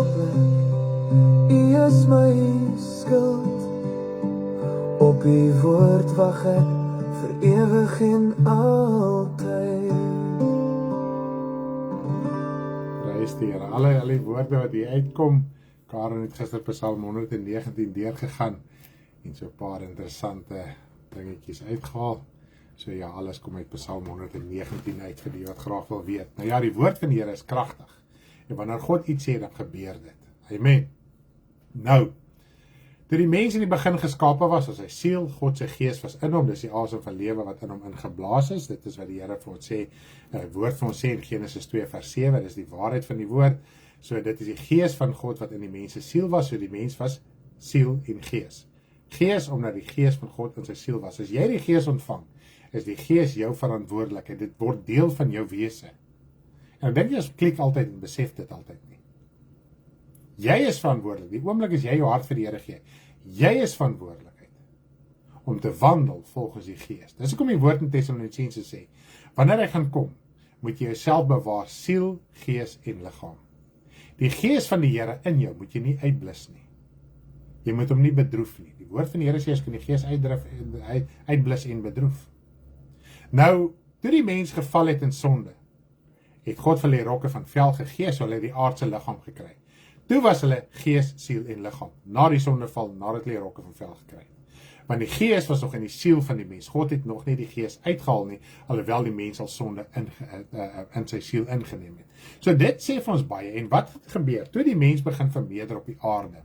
Goed? Met die gees van die Here wat nog in sy siel is, alhoewel sy siel al uitgedryf is uit God se teenwoordigheid uit, en uit hierdie aardse liggaam wat aan verbind is, en nou kan ons verstaan, hoekom met die aardse liggaam gekry het, en wat is die pad van verlossing, dat die siel weer vry kan kom by die mag van die duiwel uit. Nou op aarde byvoorbeeld, as ons lees in Genesis 4 vers 1, sê die woord van die Here, dis Genesis 4 vers 1, en die mens het sy vrou Eva beken, en sy het swanger geword en Kain gebaar, en gesê, ek het 'n man verkry met die hulp van die Here. So, omdat sy dit gesê het, is omdat die gees van die Here nog in hulle siel was, so God het die wysheid deur die gees vir hulle gegee in hulle siel, wat deurgebreek het na hulle liggaam. Nou hierdie verstand interpreteer die gedagtes van die siel, en so sê sy, ek het wysheid by die Here gekry, ek het hulp by die Here gekry, om hierdie kind te baar. Nou jy is kind van die Here, hoeveel keer kan jy getuig, jy het gebid oor 'n saak, die Here het vir jou, iemand het vir jou iets kom gee, of wat ook al, kom ons sê jy het gebid vir iets, en iemand moes iets fisies vir jou kom gee, en die persoon kom gee dit fisies vir jou, sê jy die Here het vir my voorsien, alhoewel het 'n fisiese mens was. Goed, baie keer het jy wysheid nodig, jy het dalk insig in 'n skrif nodig, en ons bedien dit, of wat die geval ook al mag wees, wow, dan maak dit vir jou sin, dankie Here dat ek hierdie skrif kan verstaan. So dis hoe God werk deur sy gees om vir ons wysheid te gee, insig te gee, maar ons gee altyd vir die eer vir die Here, maak nie saak hoe dit na ons toe kom nie, Here, U het voorsien, U het gehelp, U het wysheid, U het insig gegee. Dis presies wat hier geskryf staan, niks meer vreemd as wat ek en jy verstaan vandag nie. Nou is toe die mens aangegaan natuurlik op die aarde, en wat het begin gebeur? Die mens het uitermate gesondig. Nou wanneer ons begin oorblaai hier na Genesis 6 toe, dan sien ons die hele verhaal van Noag en Genesis 7 en 8, die vloed en al die dinge, die opdrag wat God vir Noag gegee het om die ark te maak en die vloed wat gaan kom, ensovoorts. Goed. Nou die mens het so gesondig, dat die Here sê, dat hy het berou gehad. Lees deur Genesis 6, ek gaan net so hier en daar ietsie net aanraak. Daar was smart in sy hart, dis wat hy in vers 6 gesê het vir Noag. Daar was smart in my hart, hy het berou gehad omdat hy die mens gemaak het, want die gedagtes van die versinsels van die mens is altyd deur net sleg, om kwaad te doen, en so die geweld op die aarde was so groot gewees, dat God besluit het, hy gaan 'n einde aan alles maak. Goed, nou, ek wil net jy moet iets oplet, en dan moet jy na jy eie geestelike lewe ook kyk. Terwyl hulle gees, siel en liggaam was, so die siel was nog, die gees was nog in hulle siel, hulle was die siel en hulle was die liggaam, het hulle met die gees van God, wat in hulle siel is, uitermate gesondig. Nou as kind van die Here, as jy kind van die Here is, jy is weergebore, jy het die gees ontvang, kan jy nog uitermate sondig? Kan jy nog sonde doen? Dit is vir jou moontlik. En jy kan erge sonde doen. al is die gees van die Here nog in jou siel. Daarom kan jy gaan stilstaan by die dag van jou wedergeboorte en daarna jou doop nie. Jy moet die pad van heiligmaking stap. Jy moet die begeerlikheid, die wil in jou ontwikkel om 'n nuwe mens te kan word. Ek wil gou twee goedes verduidelik. Nou kom ons by die tweede verandering. Die tweede verandering, geestelik en tydelik, was die vloed gewees. Goed? God het gesê in vers 3 van Genesis 6, nou kan ons sien wat was die doel van die vloed, die een doel van die vloed. Genesis 6 vers 3. Toe sê die Here, my gees sal nie vir ewig in die mens heers nie, omdat hy ook vlees is, maar sy dae sal 120 jaar wees. So die feit dat die gees van die Here, het God gesê, ek gaan my gees uit die siel van die mens uithaal. Nou in God se geregtigheid en in sy regverdigheid, hoe dinge in geregtigheid moet werk, moes hy die mens totaal vernietig het, doodgemaak het, uitgeroei het, verwoes het, mens en dier, alles, sodat hy die mag of die reg kon hê om die gees uit die mens se siel te mag verwyder. Natuurlik moes hy mense in die lewe hou, sodat die geslagte weer kon voortgaan. Goed, maar al die geslagte na die vloed, het nie meer die gees van die Here in hulle siel gehad nie. So toe is hulle liggaam en siel, hulle het nie meer die gees van die Here in hulle siel gehad nie. Sodat 'n enorme geestelike verandering plaasgevind, afgesien van die fisiese. So die ganse mensdom moes uitgeroei word, omdat die siel van die mens in die begin verander het as gevolg van die sonde, en toe moes God die gees uit die mens se siel uithaal, en daarom moes hy die mens in totaliteit vernietig het, en alles het oorbegin, alles het nuut begin, alles het sondeloos begin. Die wêreld het nuut geword, dit het verander. Die geestelike, sowel as die fisiese. Die feit dat die mens nie meer die gees in sy siel gehad het nie, het hom ingrypend sy siel verander. Nou lees ons in die Nuwe Testament, hoe die Here vir Petrus wys, hoe die mense geaardheid dierlik is. Dis wat die Here vir Noag gesê het, die mense gedagtes is altyd deur net sleg. Hy wil net die slegte ding doen. God roei die goddeloosheid uit, hy maak 'n einde aan alle goddeloosheid op aarde. Dan het Noag was regverdig geweest, ons vergeet dit. En Noag het 500 jaar, hy was 500 jaar, dit lees ons in Genesis 5 vers 32. Noag was 500 jaar oud toe hy vir Sem, Gam en Jafet gekry. En die woord sê hy was regverdige, opregte man van sy tydgenote. So Noag het vir honderde jare, ek dink Noag was oor die 700 jaar oud, ek is nie seker nie. Jy kan my daar korrigeer, 6 of 700 jaar, ek het nou nie die presiese datums daar nie, die ouderdom daar nie. Maar 500 jaar het hy eers die kinders gekry. En toe het hy vir 500 jaar regverdig gelewe. Dan sukkel ons baie keer om vir 'n dag regverdig te lewe. Of 'n maand, of 'n jaar. En toe het hy nog 'n paar honderd jaar daarna nog steeds regverdig gelewe. Maar sy seuns en sy skoondogters, lyk my nie so regverdig gelewe nie. En dis waar die sonde weer ingekom het. So, en Noag het 'n wingerd geplant. En as gevolg van die wingerd het die sonde weer die wêreld, toe daai begeerlikheid, daai verkeerd in die mens, het weer na vore gekom. Alhoewel Noag volgens die nie wet van daai tyd regverdig was, het tog sy sonde na vore gekom deurdat hy wyn gemaak het. Is dit nie so nie? Nou wil ek dit gou vergelyk met jou geestelike lewe. Ons wil baie keer, Here, kan jy nie die sonde en die ongeregtigheid en die boosheid wegvat nie. Die Here het dit gedoen. Soos wat hy die wêreld 'n tweede keer geestelik en tydelik verander het. Ingrypend verander het. Het hy jou lewe ook ingrypend verander. Dis hoekom die doop vergelyk word met Noag in die ark, die vloed, die water wat die goddeloosheid weggewas het.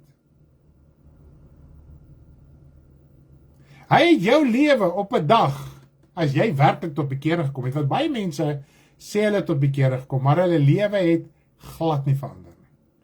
Na wat hulle gesê het, hulle is bekeerd, na hulle doop, is hulle nog presies dieselfde mens. Dink dieselfde, redeneer dieselfde, is nog nie dieselfde verskonings en dieselfde alles. Praat nie van so 'n persoon nie, want dan gaan jy nie verstaan wat ek vandag sê nie. Maar die persoon wat kan getuig gesê, daar was 'n dag in my lewe, wat ek werklik my lewe met die Here reggemaak het, en ek kry skaam as ek self daarvan praat. So ek gooi nie klippe en beskuldig nie. Het God ons lewe nuut gemaak soos wat hy die wêreld nuut gemaak het? Hy het jou kwytgeskeld van jou hele verlede, elke liewe greintjie, bewuslik en onbewuslike sonde het hy jou vrygeskeld die dag met jou wedergeboorte en toe jy gedoop is alles weggewas. Elke liewe ding. Al wat jy gehad het, jy het berou getoon. Jy het nie die Here gevra om in jou lewe te kom. Dalk het jy 'n sonde of 6 bely, maar jy het definitief nie jou hele lewe bely nie. Maar daai berou was so diep, jy het gehuil, jy het uitgeroep voor die Here, jy was in trane, jy was net in hierdie afhanklikheid van God, en jou lewe het net begin, en vir 'n tyd lank het sonde jou nie gesteen, en kan 'n dag of 3 of 'n week of 2 wees. Toe is ons maar weer soos Noag, toe gaan ons weer terug na die ou begeerlikhede en sonde toe. Is dit nie so nie? So ja, God het op 'n stadium al jou goddeloosheid, jou bitterheid, jou seer, jou tradisie, jou alles vernietig, maar ons gaan haal dit weer uit. Ons lewe weer in 'n natuur. Maar dis nie alles verlore nie. Want daar is genade wanneer jy dit skriftuurlik saam met God uitsorteer, en dit is om jou sonde te bely, en die woord van die Here sê, jy moet alle moeite doen, ten bloede toe stry teen die sonde. Jy moet die lede afkap. Jesus sê ook, ruk die oog uit en kap die arm af. Ander woorde, ons moet drasties optree teen dit wat verkeerd is. Want die godsaligheid leer ons om die wêreldse begeerlikhede te verloon. En ons verloon dit nie. En daarom struggle ons. Daarom bly ons onvrugbaar. Daarom verstaan ons nie die woord nie. Daarom verstaan ons nie die geestelike aspek dat jy 'n geestelike mens is nie. Terwyl ek praat van die geestelike, hoor ek die verskonings van die tydelike. Sny bietjie af van al die verskonings. Sny bietjie af van jou verantwoordelikheid wat jy weer moet optel na hierdie bediening, sodat jou hart kan verruim word, soos wat God se koninkryk verruim word. Onthou nie, die woord sê ook, die doderyk, daar's geen versadiging in die doderyk nie. Dis eintlik skrikwekkend om daaraan te dink. Die doderyk kan nie versadig word met siele wat soontoe gaan die hel nie. Kan nie. Nou, God se koninkryk kan ook nie versadig word deur siele wat soontoe kan gaan nie. Maar dis ons keuse waar ons dit wil deurbring. So God het jou op 'n stadium jou nuut gemaak. Maar ons gaan weer terug na die ou lewe toe. En as ons teruggaan na die ou lewe, dit is wat Paulus sê. Hy skryf daar, as jy nie vergeet wat agter is, en jy uitstrek na wat voor is, en jou roeping en verkiesing werklik waar vasmaak nie, gaan jy bly struikel. Jy gaan bly struikel. Jy gaan bly nie verstaan nie. Daar gaan nie geestelike groei wees nie. Ons moet dit begryp vandag. As ons bly die sorge van die lewe as verskonings gebruik om nie voor God te kom nie, gaan daar geen vrug in ons lewe wees nie. Ons gaan op sigbare vlak aangaan. Dis wat die woord van die Here sê, jy het wel 'n gedaante van godsaligheid. Maar is daar werklike vrug? Dan net die vrug is nie vir jou nie. Die vrug is vir iemand anders. Okay. So daardie wêreld die tweede keer ingrypend verander. Alright. En dit is wat die woord van die Here vir ons leer. Die eerste wêreld het uit hierdie, dan net in die begin toe God mos gesê het, hy wil die hemel en die aarde maak. Toe het hy die aarde gemaak, maar dit was net water geweest. Die vaste aarde, die droë grond was onder die water. Toe het God gesê, laat die droë grond na vore kom. So, die droë aarde, die grond, die plek waar ek en jy lewe, het uit die water uit ontstaan. Nou kom ons lees gou 2 Petrus 3 vers 5 en 6. 2 Petrus 3 vers 5 en 6. 2 Petrus 3 vers 5 en 6. Want moetswillig vergeet hulle dat daar van lankal af hemele was en 'n aarde wat uit water en deur water ontstaan het, deur die woord van God, waardeur die toenmalige wêreld met water oorstroom en vergaan het. So die eerste keer het die wêreld ontstaan uit water. Toe kom die vloed in die hele wêreld. Dit was nie 'n localized flood nie, dit was nie 'n vloed vir die Midde-Ooste nie. Die hele wêreld was toe onder die water. Elke liewe plek in die wêreld. Ek meen, self die argeoloë krap kop om te dink, ons kry hier ietsie in Australië wat daar so in Alaska is. In die grond. Hoe kom hierdie twee diere by mekaar uit? Die hele wêreld was in die vloed, so as iets sterf en daar soveel baie water, wat gaan gebeur? Die goeders dryf rond en hulle settle elders, en dit is hoe al hierdie verspreiding van fossiele en al hierdie goeders plaasgevind het, gebeendere, en die wetenskap krap kop daaroor, maar net hulle Bybel lees is so eenvoudig. Goed. So, toe die aarde waar ek en jy op lewe, weer opgestaan uit water. En die verandering was destyds so groot. Ons besef nie hoe groot die verandering was na die vloed nie. Nou, wanneer ons lees hierso, ek het nou eintlik net so 'n bietjie hierso geskiep. Wanneer ons lees hierso in Genesis 8, né? Kom ons lees gou Genesis 8 vers 22. Genesis 8 vers 22. Hoe die ekologiese of biologiese verandering plaasgevind het. Van nou af sal die dae van die aarde, saaityd en oestyd, koue en hitte, somer en winter, dag en nag nie ophou nie. Voor dit was daar nie seisoene nie, want dit was 'n perfekte wêreld. Ewe skielik is daar seisoene. Weet jy wat moes gebeur het, dat dit moes plaasvind?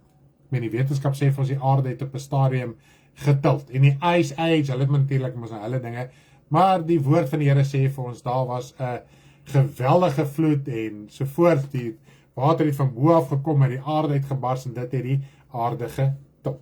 Okay. Sodat dit kon gebeur het. Nou kom ons lees nog net 'n interessante verse hierso in Genesis 9 vers 2 en 3. Kom ons lees net gou lekker daar so Genesis 9 vers 2 en 3. Die vrees en die skrik vir julle sal wees oor al die diere van die aarde en al die voëls van die hemel, alles wat op die aarde beweeg en al die voëls van die see. Hulle is in julle hand oorgegee. Alles wat beweeg en lewe sal julle voedsel wees, net soos die groen plante gee ek dit aan julle. Vers 4. Net die vleis met sy siel, met sy bloed mag julle nie eet nie. So hierso sien ons hoe Noag al die diere in die ark kon gekry het en hoe die leeu's die bokkies nie opgeëet het nie. Want niemand was bang vir mekaar. Daar was nie vrees, daar was nie skrik gewees vir die mens teenoor die dier en die diere teenoor mekaar en die dier teenoor die mens nie. Jy kon na 'n leeu toe geloop het en jy kon hom gevryf het en gesê hallo dier en jy kan saam met hom gelê het op die gras. Okay? Na die vloed, na hulle uit die ark uit is, dan net wanneer God iets sê, sal dit gebeur. Tot na hulle uit die ark uit is, was daar nog geen bang vir niemand gewees nie. Toe sê God, van nou af gaan dit so wees. So die mense wese, hoe sê die wêreld, die DNA van die mens moes verander het. Net op dit wat God vir Noag gesê het. Dit wat die dier was in die begin, het verander. Nou ewerskielik dink die leeu, joh, ek moet nou jag om kos in die hande te kry. En die bokkie moet dink, ek is bang vir die leeu want hy gaan my opeet. En al die roofdiere ensovoorts. Nou, dink vir een oomblik daaraan. So geestelik het die mens verander en dit het 'n effek in die vlees gehad. Reg deur almal. Okay? Mens en dier was daardeur beïnvloed. Ek wil vandag vir u wys geestelik wie jy is en wat se krag is daar. Nou, net so terloops, dis hoekom ons kan verstaan. As iemand die Here aangeneem het en hy draai sy rug teen die waarheid, maar die woord van die Here sê dis die gees van die anti-kris. Want wat gebeur nou? Jy is nou gees, siel en liggaam. Nou jy wedergeboorte is jy weer gees, siel en liggaam. Nou draai jy jou rug teen die waarheid. So jy word oortuig deur Satan. En jy gaan moedwillig terug na sonde toe. Nou is jy soos die generasies voor die vloed. En die woord sê daar was uitermate geweld. Dis sê jy gaan dalk fisies gewelddadig raak. Maar geestelik teen die waarheid is jy gewelddadig. Nou verbind ons nog aan sulke dinge. Ek wil jy moet vandag iets verstaan. As jy werklik waar ten volle die waarheid aanneem en uitleef en verwerp alles wat leuen is, en op 'n verskoning soek om te dink daar is nog ergens ietsie. As jy werklik in daai waarheid staan, en jy kom in die teenwoordigheid, jy praat nie eens nie, botsing. So daar's geweld van daai ou se siel af, wat hy Satan in sy siel toelaat, deur 'n skynheilige en valse godsdiens om jou siel aan te val. Niks met die liggaam te doen, hier buite smile. Ek het nog nooit iemand gehad wat net na my toe gekom het en gesê, ja, ek gaan jou doodmaak en jou slegte ding en wat ook al nie. Smile, vriendelik, aangenaam, maar hy botsing. Hier binne voel jy, hier kom moeilikheid.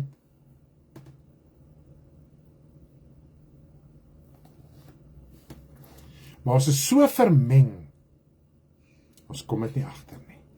Ons is so vergiftig, as ons nie meer die gif kry nie, dan kry ons hierdie onttrekkingssimptome. Die leuen is soos gif, dis vergiftiging, dis 'n dwelm. As jy dit nie meer kry nie, kry jy onttrekkingssimptome. En as 'n mens onttrekkingssimptome kry, wat gebeur? Mens raak geïrriteerd, mens raak kwaad, mens raak opstandig, mens raak rebels. Vra enige iemand wat aan verslawings gehad het, wat hy onttrekkingssimptome gekry het. Raak ons nog kwaad en geïrriteerd met die woord van waarheid? Ja, ons doen. Moenie vir my nou sê nee nie. Ons doen. Wat se gif is nog in ons?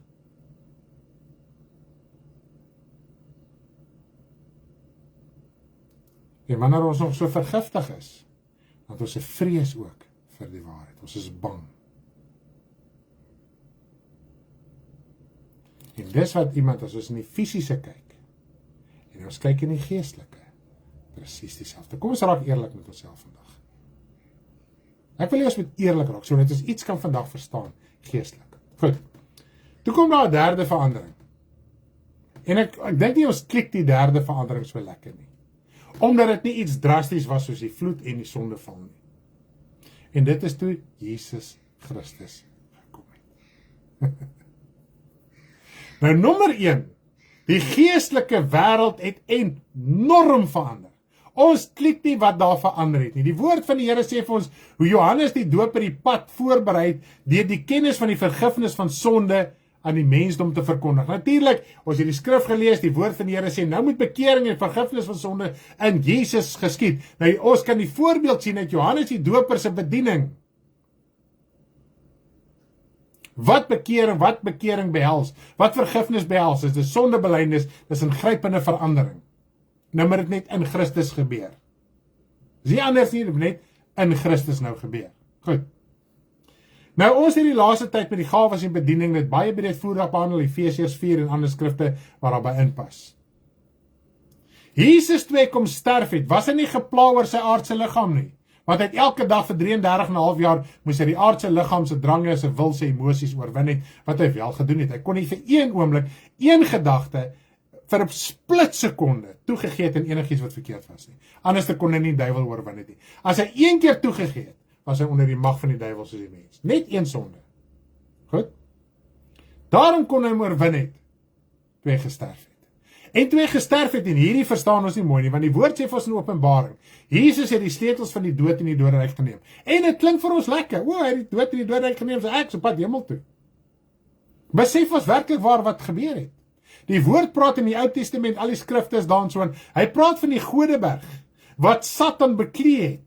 Satan het sedert die sondeval mag oor die mens se siel gehad. Geen siel mag God se koninkryk ingegaan het nie, want Satan het elke liewe siel gekeer. Net Henog, Elia en Moses was hemel toe. Goed? Maar Elia en Henog het nie gesterf nie. Presies wat met Moses gebeur het, weet ons nie. Ons weet het, hy is ook hemel toe, maar daar was 'n stryd gewees oor Moses se siel gewees. Goed. Gaan nie by teologie ingaan nie, verstaan dit net soos wat die woord ons leer. Almal, elke profeet, elke koning, almal, maak nie saak hoe regverdig hulle getraai lewe het nie. Abraham hulle almal ingesluit. Die profete wat hel en smart op aarde gehad het, wat gevlug het van hulle lewe. Jesaja, wat die gesig van die hemel gehaat het, was hel toe hy gesterf het. Want Satan het die mag oor daai siel gehad. So hy het in die geestelike wêreld geheers. Maar God het 'n regverdige plan van saligheid gehad om die siel van die mens daaruit vry te kry. En dit is wat redding en saligheid beteken. Redding en saligheid beteken nie neem die Here Jesus aan, nou kan ek Sondag met 'n skoon gewete nie. Dis nie wat dit sê nie. Dat die godsaligheid leer ons om ons rig teen die wêreld te draai. Goed? En Jesus het Satan oorwin. En dis hoekom die woord ons leer, Satan is neergedryf na die aarde toe. Al wat dit vir ons sê, daai mag wat hy oor siele gehad het, die posisie, die heerskappy wat hy gehad het, het hy verloor. En Jesus Christus het daai sleutels, hy het daai beheer. Dis al wat dit beteken. Nou gebruik hy die wêreld se sonde en ongeregtigheid om die mens te verlok en te verlei, sodat hy 'n keuse moet maak om aan hom gehoorsaam te wees, dan behou hy daai mag oor daardie siel. Maar as jy die Here Jesus Christus aanneem, jy streef na heiligmaking, jy sorteer jou lewe uit, het Satan nie meer mag oor jou siel nie. As jy dan te sterwe kom, gaan jy hemel toe gaan. Dis die verandering wat Jesus Christus kom bring het. Dit was so groot geweest dat dit vir 3 ure op die aarde stik donker was. Dit was aardbewings, die graf het oopgegaan van sommige van die heiliges in die Ou Testament en hulle het in Jerusalem verskyn. Dis 'n enorme verandering wat plaasgevind het. Ons klik die dinge nie, maar die geestelike het verander en daarom het ons selfs 'n klein manifestasie in vergelyking met die gees op aarde gesien. Dit was maar net 'n klein manifestasie. Die voorhangsel van die tempel het geskeur.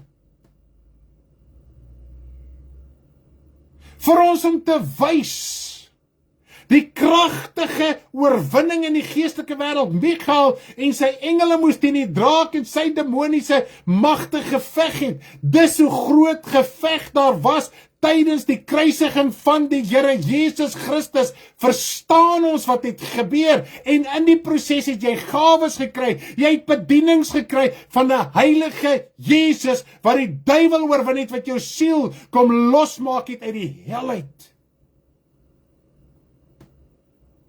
Leef ons daarin? Of verstaan ons dit maar net hier? Leef ons werklik daarin? Verstaan ons dit werklik waar? Sal ons lewe prys gee op aarde om daardie skat te behou en te bekom en in die hande te kry? Of teken ons maar nog kompromie aan om goed te voel en lekker te voel en elke tweede, derde, vierde ou op die YouTube te luister en onsself siel te vergiftig? Ons klik nie daai uit. Die woord van die Here sê, die antichriste kom uit die kinders van die Here se geleedere uit. Hulle doen hulle voor as apostels van geregtigheid. As ons hom nie snap nie,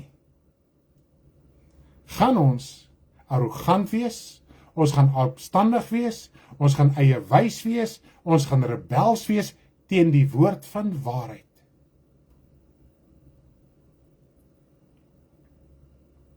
Jesus het nie kom sterf. Hier is die Paasnaweek wat voor lê.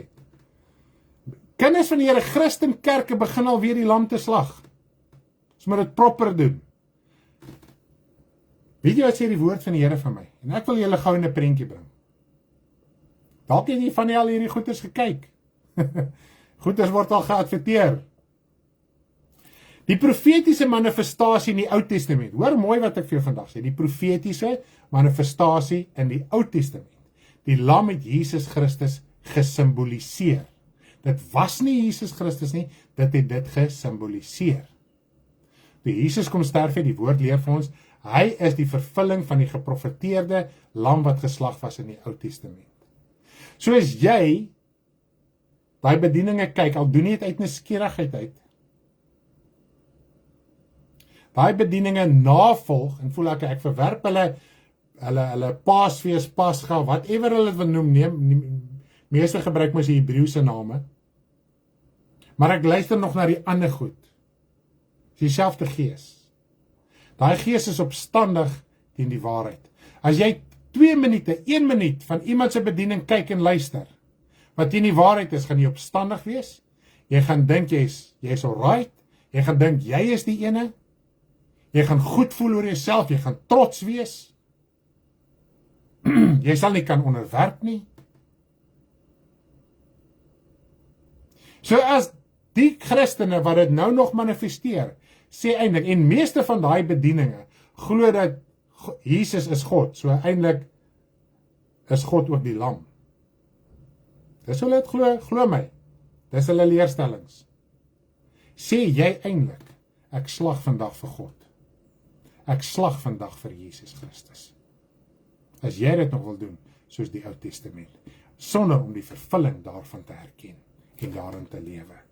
Dis nie om 'n naweek het op sy te sit en 'n lang naweek op sy te sit en om een of ander fees te vier nie. Ons doen nie daai ding nie. Want die opstanding van Jesus Christus moet elke dag in my lewe wees. Die sterf moet elke dag in my lewe wees.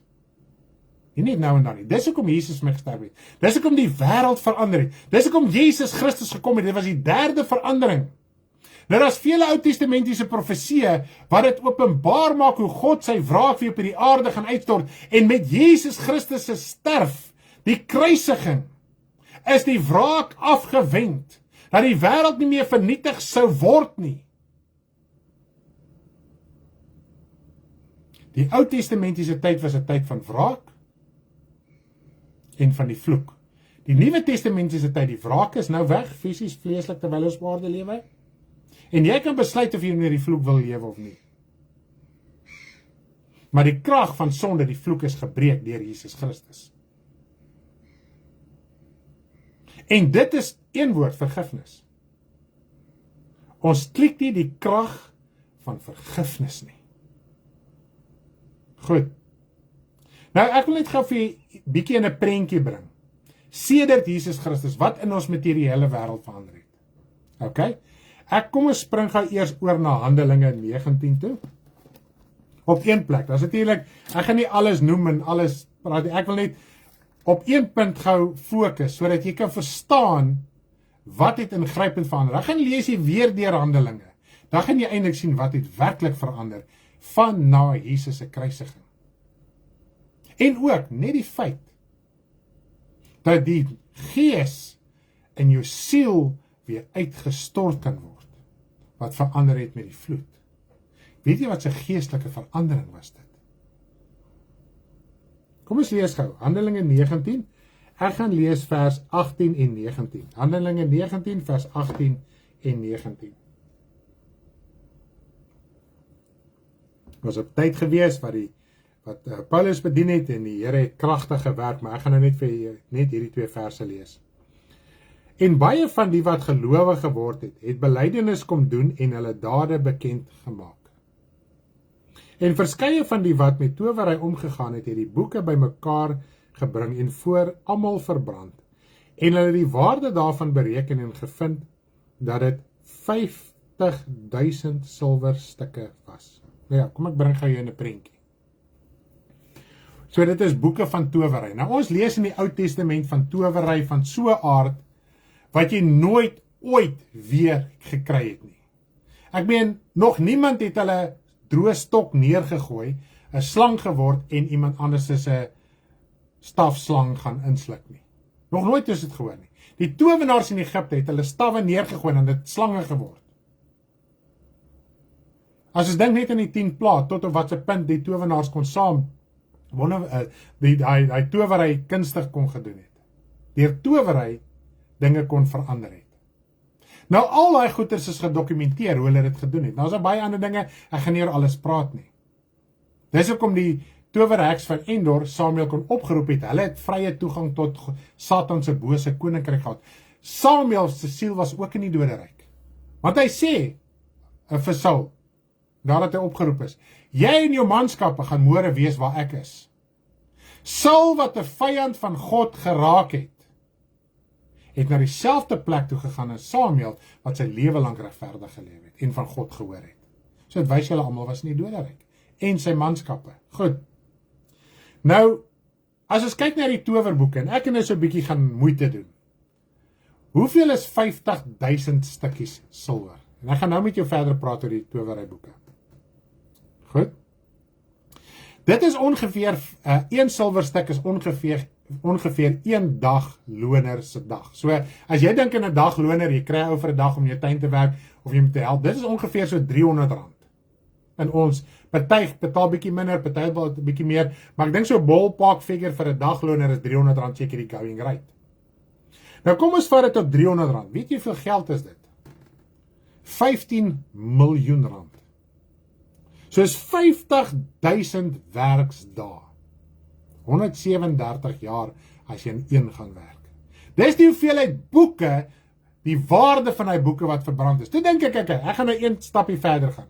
Ek gaan nou probeer uitvind, hoeveel boeke kan ek nou koop met daai geld? Net om 'n idee te kry hoeveel boeke min of meer het moes gewees het.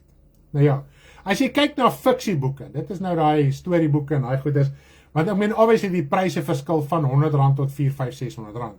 So, dan vat 'n ouer gemiddeld, more or less so tussen die twee, né?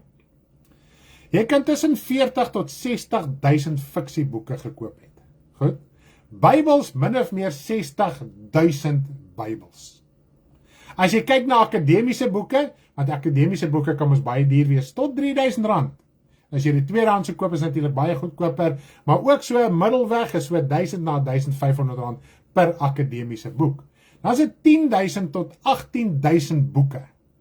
So net om vir jou idee te gee, kom ons vat alles op akademiese boeke, want dit was maar towerheid, dit was die akademie van die tyd gewees. Tussen 10 en 18.000 boeke, dit is 'n goeie biblioteek se inhoud. Goed. Net om vir jou te wys die hoeveelheid inligting wat verbrand is, wat vernietig is. Dis as gevolg van die Here Jesus Christus wat aarde toe gekom het. En die Satan is ontklee en geopenbaar. En toe die mense hulle bekeer, toe is die oortuiging van God se gees in hulle, om van hierdie kennis ontslae te raak, en daarom kry nie meer daardie towerkennis, ensovoort, soos in die Ou Testament nie, so daai kennis was ook vernietig, en dit was een geval, soos wat Paulus hulle aangegaan het in die apostels, het al hoe meer towenaars tot bekering gekom, en oral in die wêreld het hulle van hulle towery en hulle boeke en dinge ontslae geraak. Natuurlik het hulle dit ook nie meer beoefen nie, en as hulle dit nie meer beoefen het nie, dan verloor jy dit, so jy het nie meer toegang nie, en as gevolg van die gees van die Here in jou lewe, mag jy en sal jy nie meer toegang kry nie, want God se gees gaan jou keer om toegang tot die geestelike wêreld te kry, sonder sy gees. Verstaan ons die verandering wat plaasgevind het? En die ander interessante ding, dit het ek nou al opgesoek, jare terug toe ek nog besig was met 'n eindtydboek en so aan. Ten tye van Jesus skat hulle die wêreldpopulasie by ongeveer 250 miljoen mense. Dis hoeveel destyds omtrent op die wêreld was. Nou ons moet vat van die vloed af tot by Jesus was ongeveer 2000 jaar. Hou dit in jou gedagte. So dit het 250 jaar gevat dat die wêreldpopulasie op 250 miljoen mense te staan kon kom. In 1900, 1900 in ons tyd, het die wêreldpopulasie al klaar op 1,5 biljoen mense gestaan. Met die draai van hierdie millennie was dit al 7 biljoen mense. So tot die wêreldpopulasie, die wêreldverwagting van die mens, sy lewensverwagting, dit het tot dit beïnvloed. Nou natuurlik die wêreld skryf vertoon ontwikkeling en medies en al hierdie tipe van goed wat die wêreld nou sê. Maar is as gevolg van Jesus Christus wat kom sterf het, wat genade kom bring het, wat vergifnis kom bring het, so die mens het begin uitbeweeg uit sy barbaarse geaardheid van wreedheid, moorde, oorlog, alhoewel daar oorlog en moorde nog steeds oor al die eeue is. En die meerderheid van die mense sal klaar meer begin besadig raak en begin verdraagsaam raak en vergifnis teenoor mekaar begin betoon en meer liefdevol begin raak teenoor mekaar as gevolg van Jesus Christus wat kom sterf het, en so het die wêreldpopulasie ook drasties aangewas, want die wêreld het nie mekaar meer uitgemoor om elke hoek en draai nie. Daarom begin bietjie wette kom en orde en verdraagsaamheid en liefde, want God is die God van liefde deur Jesus Christus wat in die wêreld kom openbaar het. So self die wêreld reageer op die liefde, die vergifnis, die genade wat God in hierdie wêreld kom inbring het. Selfs die wêreld reageer in baie opsigte presies soos wat God se karakter, geaardheid en wese is. En hier is eintlik die skrikwekkende deel om daaraan te dink. Sjoe, ek bedien lank vandag. Ek dink ek gaan kort bedien, sorry. Dit is die verandering wat plaasgevind het sedert die Here Jesus Christus. Is dit nie kragtig om daaraan te dink nie? As gevolg van die Here Jesus Christus. Mense het minder begin welpleging doen ensovoort. So dit het 'n effek op almal in hierdie hele wêreld. Of jy dit wil weet en of jy dit nie wil weet nie. As God gesê het, dis hoe dit is, sal dit so wees. Nou kom die Here Jesus en hy maak al klaar openbaring, en dit lees ons ook verder in die Nuwe Testament. Dat die liefde van die wêreld gaan weer begin verkoel, as gevolg van die boosheid, die ongeregtigheid wat weer gaan begin toeneem. En ons sien dit nou weer. Dis hoekom die oorlog toeneem, die geweld neem toe, die moord neem toe, verslawings neem toe, al hierdie dinge neem toe. Want die boosheid van die mens begin alweer op so 'n punt te kom, dat hy besluit om die gees van God, en dit wat God gesê het, sy rug drasties daarteen te draai, en ongelukkig, tot op hierdie stadium met die kerk, die Christelike kerk in Hebreë, valse waar maak nou nie saak nie, redelik die standaard gehandhaaf, dis wat God se woord sê, al het hulle dit uit 'n vleeslike oogpunt uit gedoen. Maar soos wat die wêreld die kerk gepenetreer het, en hoe die wêreld die kerk gepenetreer, die mens het sy hart vir die wêreld begin oopmaak. Die Christen mens wat die gees van die Here in hom het anti-christies begin word. En al hoe meer wêreldse dinge is goedgekeur in die Christelike raamwerk, veral die begeerlikheid, die gierigheid na wêreldse rykdom, materialisme en geld. Nou, die woord van die Here sê, Jesus sê, Mammon is die onregverdige mammon. Hy is koud, hy is hard, hy is wreed. So die wreedheid van Satan is in die Christelike kerk deur materialistiese begeerlikhede en drange. Dit maak die mens koud, want dit gaan oor my, ek en myself, my begeerlikheid, my plesiere. God voorsien vir my dat ek daai geld kan gebruik om op my plesiere te spandeer. Dit gaan oor my, ek werk hard hiervoor, so ek kan hierdie goeders doen. Geld maak 'n mens hard en wreed. Jy kan nie tekort daarvan hê en begeerig wees daarna, as jy ook hard en wreed. Dis hierdie ou met 'n bankrekening van 10 miljoen rand is hard en wreed nie. Ek wil net ons in 'n prentjie bring. Ek wil eers met iets verstaan vandag. Maar nou wil ek oorgaan na 2 Petrus toe. En ek wil afsluit met dit. Daar's een verandering wat nog gaan plaasvind. Een. En soos met die vloed, met die tweede verandering, waar die wêreld gevul was met geweld, gaan die wêreld op so 'n punt kom, dat die hele wêreld vernietig gaan word. Dis met die wederkoms. Daar is nie 'n ding soos 'n stille voorverdrukking wegraping nie. Die woord is baie duidelik daar. Ek gaan nie na teologie in nie. Wil dit net noem soos ek praat van wederkoms, verwys ek glad nie na een of ander stille wegraping. Goed, ek glo dit nie en ek is nie daarmee te doen nie. Kom ek lees gou vir jou. Die laaste verandering, daar was nog nooit so verandering nie, en daar gaan nooit weer so 'n verandering wees nie. Kom ons lees gou 2 Petrus 3, en ek gaan lees vanaf vers 9, en ek gaan lees tot en met vers 13. 2 Petrus 3 vanaf vers 9 tot 13. Die Here vertraag nie die belofte, so sommige dit vertraag in ag nie, maar hy is lankmoedig oor ons en wil hê dat sommige gered, dat sommige moet vergaan nie, maar dat almal tot bekering moet kom. Maar die dag van die Here sal kom soos 'n dief in die nag, waarin die hemele met gedruis sal verbygaan, die elemente sal verbrand en vergaan, en die aarde en die werke wat daarop is sal verbrand. Terwyl al hierdie dinge dan vergaan. Hoedanig moet julle nie wees in heilige wandel en godsvrug nie. Julle wat die koms van die dag van die Here vertraag en verhaas, daai verhaas is om te wag met ongeduld, né? Waardeur die hemele deur vuur sal vergaan en die elemente sal verbrand en versmelt, maar ons verwag volgens sy belofte nuwe hemele en 'n nuwe aarde waarin geregtigheid woon. Hy sê as ons die koms van die Here Jesus verwag, moet ons al hoe meer begin lewe in heiligheid en in godsvrug, en ons draai presies die teenoorgestelde. Ons dink soos die wêreld, ons redeneer soos die wêreld, ons praat soos die wêreld. Ek wil nog my neseiertjie, ek wil nog my plekkie, ek wil nog my aftrede, ek wil nog my die en ek wil nog my daai. Ten koste van jou geestelike lewe. Maar die laaste verandering, en dit is so goddelik wat hy vroeër sê in Petrus ook. Die eerste wêreld het deur water vergaan. En daar het 'n herskepping, dat hy ontstaan, dat 'n wêreld uit dit ontstaan wat ek en jy vandag op lewe.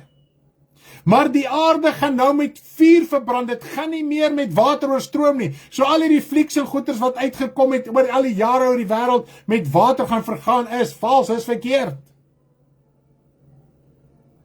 Want God gaan alle goddeloosheid eens en vir altyd vernietig.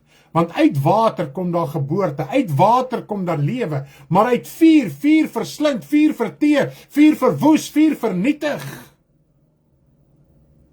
Is dit nie so nie? Dis hoekom met die wederkoms gaan God geopenbaar word. Die Vader, die wêreld sê, wys aan my God. Daar gaan 'n dag kom wat jy God gaan sien. Gaan dalk ewig te laat wees. Want hy's 'n verterende vuur. Die oomblik as die Vader deur Jesus aan hierdie sondige wêreld geopenbaar gaan word, gaan dit in een oomblik in vlamme uitbars. Dit gaan vernietig word. Jy gaan nie in 'n grot kan wegkruip nie. There's no doomsday, dis in 'n oomblik, in 'n oogwink waar die verandering gaan plaasvind. Die wat nie saam hemel toe gaan nie, sy siel gaan hel toe. Hulle liggaam gaan sterf by die wederkoms. En hulle siel gaan dadelik in die hel wees. Jy gaan nie nog redeneer en redekabel nie. Die woord sê dis in 'n oomblik, by 'n oogwink, by die laaste dag, by die oesdag, gaan die skeiding kom. Nie 'n dag voor die tyd nie voor 'n stil verdrukking, wegraping nie. Dit bestaan nie. By die wederkoms. Die dag toe die Here daai deur toemaak van Noag se ark, toe die vloed begin. Nie 2 dae voor die tyd nie, nie 3 dae voor die tyd nie, nie 3,5 jaar voor die tyd nie, nie 7 jaar voor die tyd nie, daai dag. Dan gaan die vuur alles vernietig. Die vuur maak 'n einde in hierdie wêreld. En dis so mooi wat hy vir ons sê.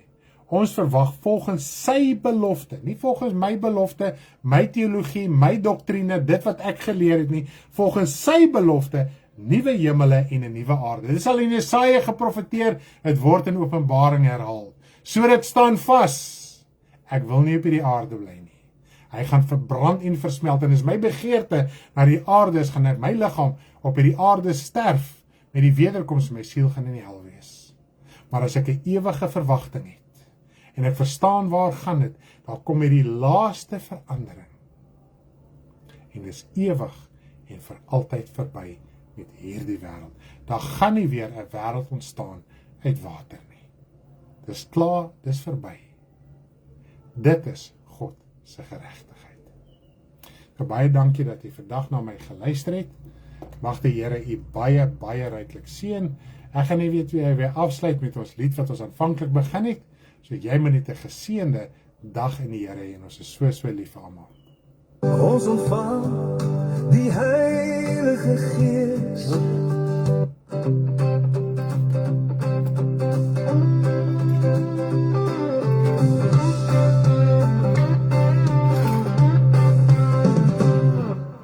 Alles was volmaak, geen kennis van sonde. Satan verlei die mens, sonde bring verandering. Verandering in die vloek, die mens is verloren sonder hoop. Die vloed bring verandering, goddeloosheid word weggeneem. Alles weer nie, maar die mens bly boos. Die wêreld wag, die mens maar God het reeds voorsien. Jesus kom sterf vir die mens, wraak verander in hoop. Redding en verlossing, ons kan terugkeer na volmaaktheid, soos in die begin. 'n lewe vry van sonde, nuwe lewe in Christus. Wat 'n verandering, so groot in Christus. Wat 'n verandering, so groot in Christus. Die duiwel is oorwin, die mens is vry. Nou nog groot verandering waarvoor ons wag. Geduldig wag ons tot daardie dag. Wat 'n verandering, so groot in Christus. Die duiwel is oorwin, die mens is vry.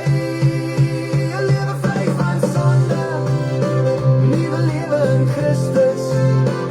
Ons wag geduldig tot daardie dag. Wat 'n verandering, so groot in Christus. Die duiwel is oorwin, die mens is vry.